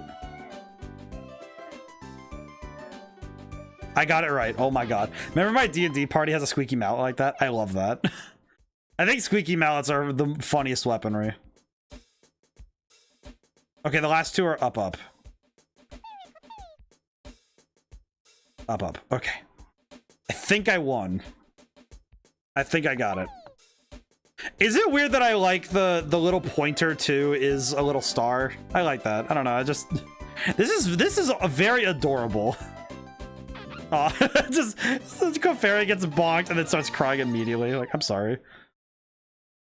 Okay, quit. So that means that we have. Okay, let's go to easy. So I have played all of the difficulties of Clefairy Says. I have not unlocked Riot Mode yet, but I'm curious, but I'm pretty sure I can unlock it somehow. Okay. I want to see Run Rattata Run. What is this? Is this button mashing? Tap the A button, repeat. It is button mashing. And up on the D-pad, jumps. I see.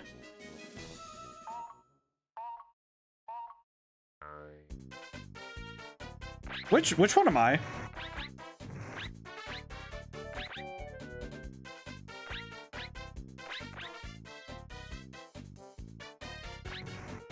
Which one am I? Oh, I'm the blue one. I was really not sure which one I was. No, buddy! No, poor buddy! Aw.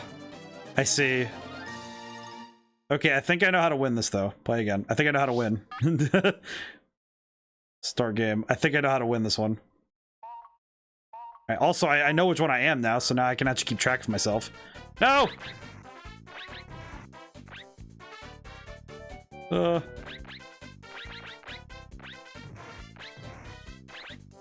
This is adorable, by the way. Like, I'm hyper focused on winning, but this is very cute. Yeah, look at the baby. I love the little treadmill. I love the treadmill. Look at him go. I can only imagine that mashing the buttons on this is gonna make my controller break. I can already tell that is gonna break my controller. Let's see. Thundering Dynamo, Snore War. What is Magikarp Splash? What is this one? Press and hold A to make Magikarp Splash high. Press the A button just as Magikarp lands for quick splashes. Okay.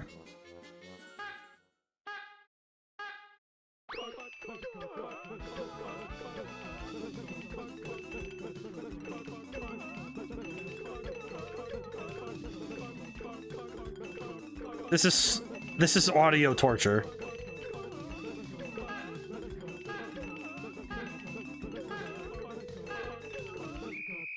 I feel like I just got assaulted by a million people yelling in my ear at once. This must be what it's like to be a partner streamer. It's like, this is what it's like if you have 75 viewers or more, and you're playing an Elder Scroll, a Dark Souls game. My bad. You're playing a Dark Souls game, and you have 75 people in chat. The clown honk timer's the cherry on top. Yeah, exactly. It's just like, what is happening? What am I dealing with here? Press the A button when the pendulum gets to the center red needle to cast Hypnosis. Last one I like wins.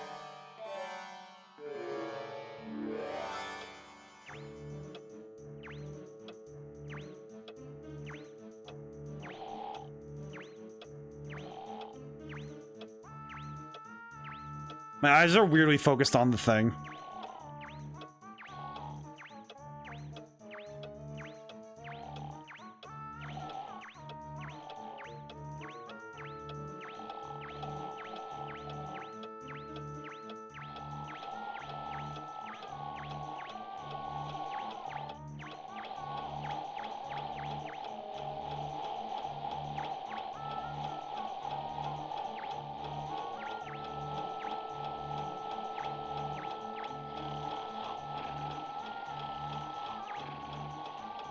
How did I lose that?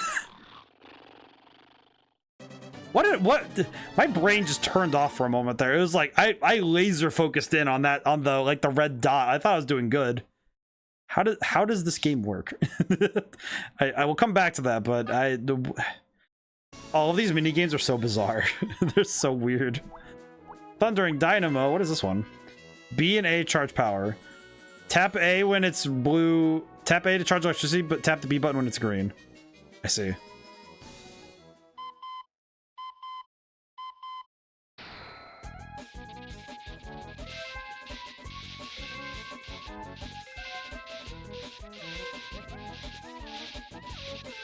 How does this work? Minigame that relies on real-time hypnotizing the viewers? I guess so.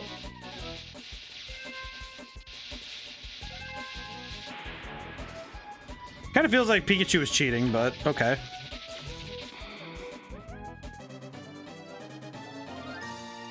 I'm gonna play that one again, because I don't... I see. Thingy button match the one that... Yeah, that's what it's supposed to be, but it's not really doing it.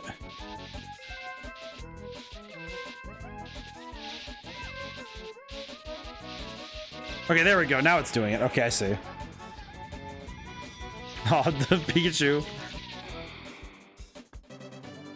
Pikachu just looking sad when he loses. I miss Fat Pikachu. Like, I know that sounds weird, but I miss when Pikachu was a chonky boy. Who is the best? Alright, so who's the best just basically play all the mini games? I feel like that one's gonna be a little hard for me to do right now, but we'll come back to it. Normal. I'll play normal again. Okay, let's see. Rock Harden. No, okay, no, I gotta know what this is. What is this? Press the A button to harden and avoid being squashed by the boulders. Harden only works while the A button is pressed. Harden consumes HP. Watch for boulder shadows. I see. It's time to get hard. Die.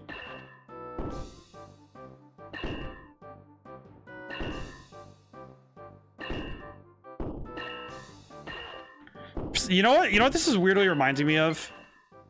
Do you guys know that meme of the guy? He's like, it's like playing the music like da da da da da da burr. Oh, I'm gonna lose, but that's fine. But it's like it's making me it's reminding me of that meme where it's like playing the music like da da da da da da burr, and then it like whenever it plays the burr, it's like the dude's like cheeked out of his mind. And he's like stanced up. Am I the only one who knows this meme? I don't want to go find it because I don't feel like making people see this if they don't have to, but...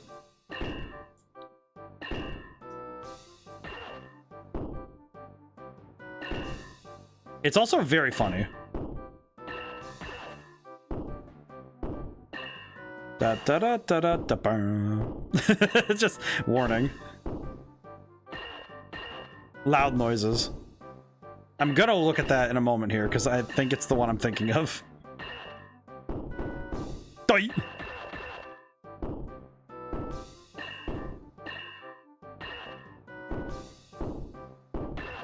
I straight up got deleted. I think that's... I'm gonna turn this off really quick, but I am going to... Oh god. Oh god, OBS, come on, behave with me. For a moment. I'm gonna play again. It's so bizarre.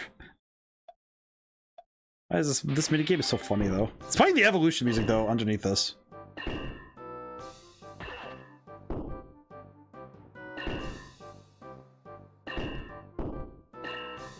This is actually a really interesting minigame. I'm genuinely surprised Mario Party hasn't stolen this one yet. And if they have, then I'm surprised they haven't done it again, because I feel like this one actually has some really... This is actually really fun. I don't know. It makes sense still. Because it's basically just a rhythm game. I did it. Hey. Okay, I'm gonna open this really quick because I think it's the one I'm thinking of.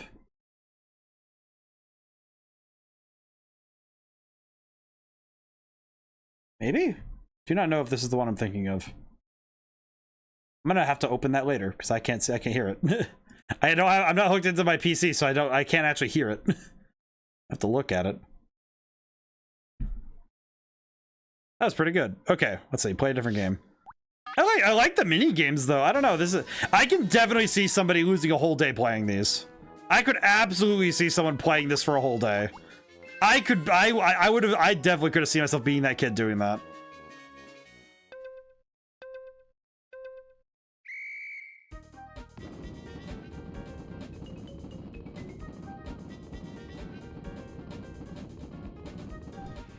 That one was pretty easy. It was just mash the triggers, which feels like it's very unhealthy for your triggers, but look at him go.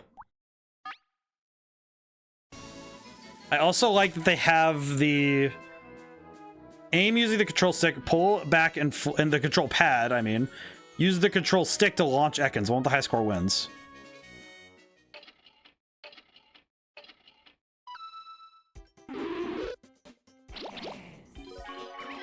What did I do? How do I not launch like crazy?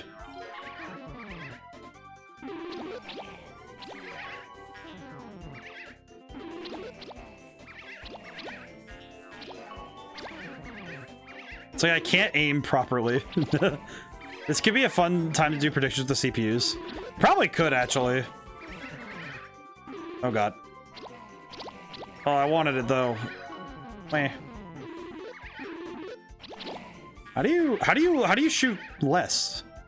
It's like I'm having a hard time trying to get it so it doesn't fire the whole way.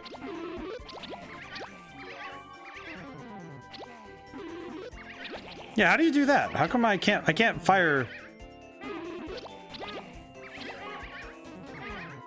I can't fire less for some reason. It does not let me fire less for some reason. The only one we haven't really tried is sushi go around. This one could be fun if we just have the press A to eat the sushi. What? What?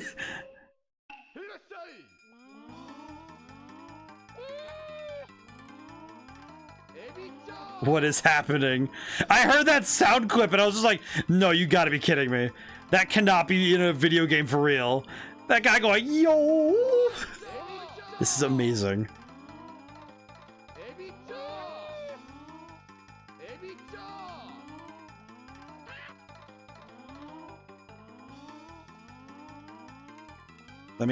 Where's my sushi? This is so... The sound design of these games is simultaneously really good and also absolutely confusing.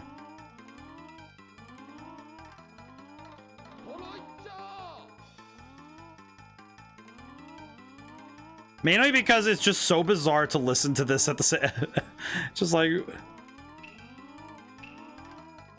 You know what? You are right though, Viceroy. I probably could do something where...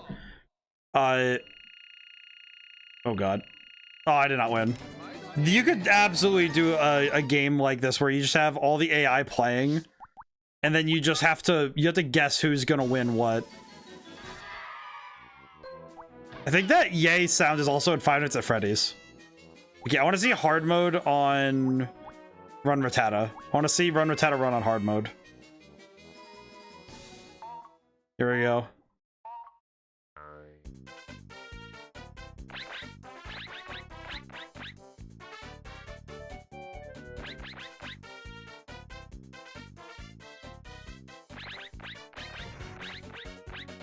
I'm gonna win. I'm gonna win. I'm gonna win. Oh, I lost by like half a second. Oh. I've been dishonored. You know what we could do? We could do that really quick if I can figure out how to do predictions for some reason. Wait, okay, hang on. Wait, can I just have the AI play? Nope, I have to play. Inspire me to watch a speedrun of this game now. I really want to know what a 100... I want to know specifically what a 100% speedrun looks like in this game. Because it's gotta be insanely RNG focused. Because I really want to know now. Okay, is there anything else I can do here? Hall of Fame. Does this have the team I won with? Oh my god, don't tell me. Oh no. Oh no. Oh, yeah, no, 100% is going to be agony. Never mind. Okay. Okay, I am beginning to realize what 100% might mean. Oh my god. You have to win a tournament with every single Pokemon? Oh. I mean, theoretically, you could... Wait, couldn't you just bring... So wait, you could... It wouldn't be efficient, but if you brought the same 3 Pokemon that work every time, like I did, you could, in theory, cheat some of them out.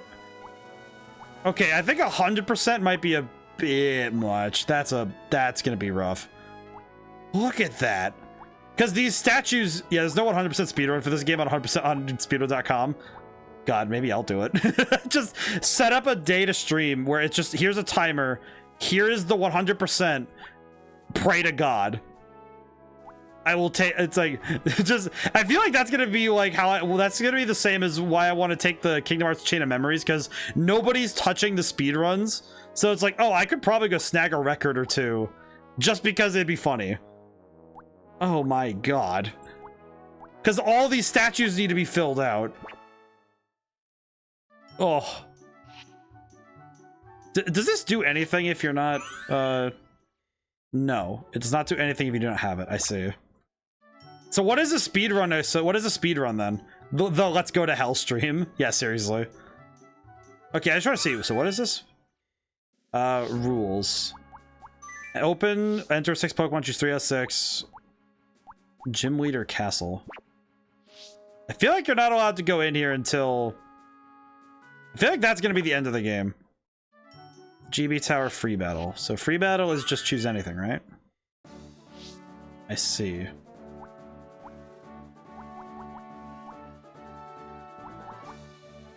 Okay. So we have a free battle mode. Okay, so I think I'm going to... Here's what I'm going to say. Here's what I'm going to say about this. My goal will be to beat the Gym Leader Castle. Is to beat Gym Leader Castle. I think here's Gym Leader Castle round 1, Gym Leader Castle round 2, complete round 1, complete the game. Okay, so that didn't format correctly. Okay, so what I'm getting, Viceroy, is that to actually quote unquote beat the game, you just need to beat the 4 cups and then beat the Gym Leader Castle in both times, correct? Is that what I'm understanding? But those are the speedrun categories. I see. So Gym Leader Castle route. So okay, so I'm gonna say to do some housekeeping, because I didn't really actually think about what the rules were about this game. I think my goal will be to beat all 4 tournaments. So my goal is to beat everything in the stadiums, and world record is 19 hours. I see. For those records, I see. Okay, so that tells me that actually completing the game requires more than just it requires more than just like, okay, it requires more than I thought. So, okay, wait, I'm gonna look up what it means to actually complete this game. So not 100%, but beat the game. What does that entail?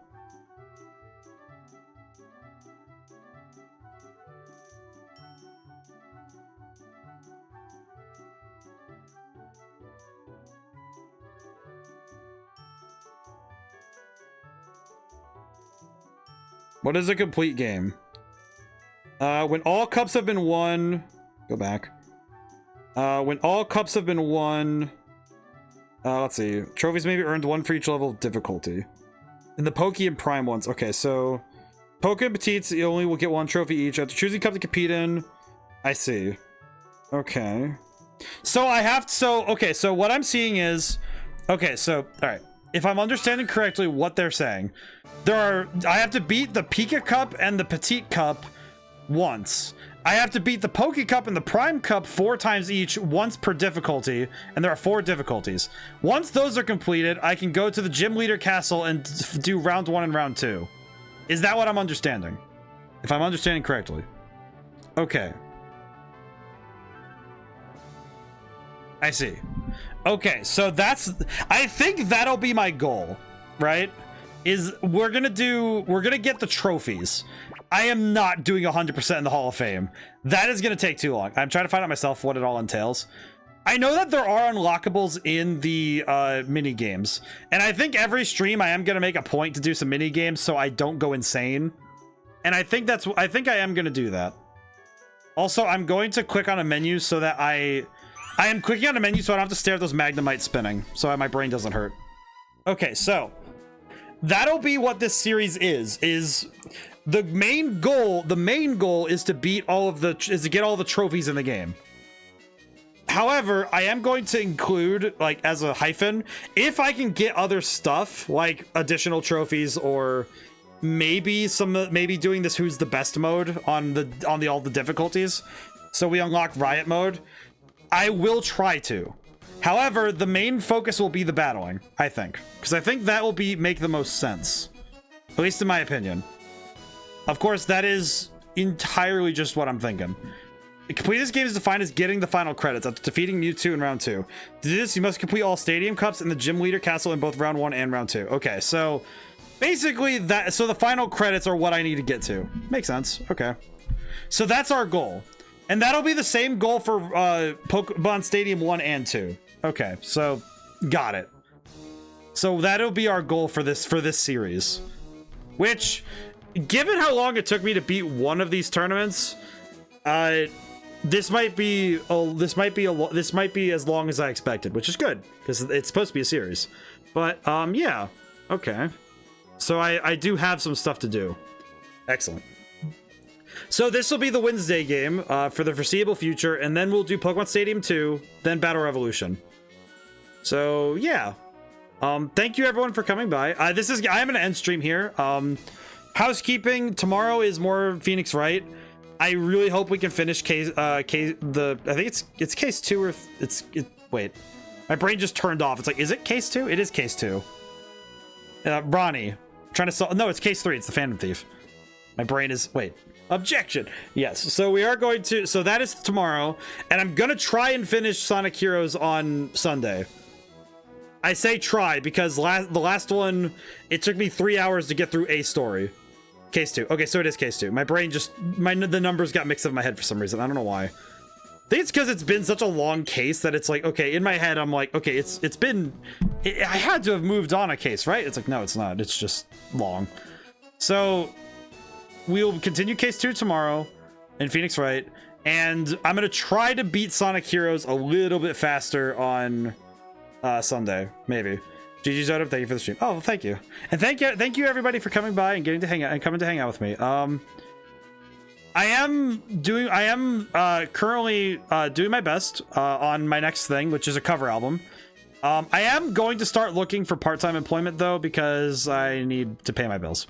So I'm going to start looking for additional employment alongside my projects. So I'm going to see what I can do. Hopefully, I don't think it'll ever disrupt streaming schedule, but projects might have they might be a little bit slowed down, but we'll see. It will very much depend on what I can get or what I can get done, or if something just pops off, who knows. But we will see.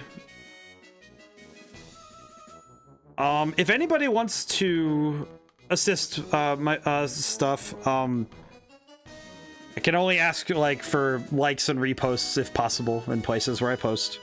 That's kind of like the invisible way of lifting somebody up, but if you see my works, then you know it helps. But you know, it's just it's what you do. But anyway, I'm gonna go get some sleep. So now whenever I see you guys next, goodbye for now and thank you.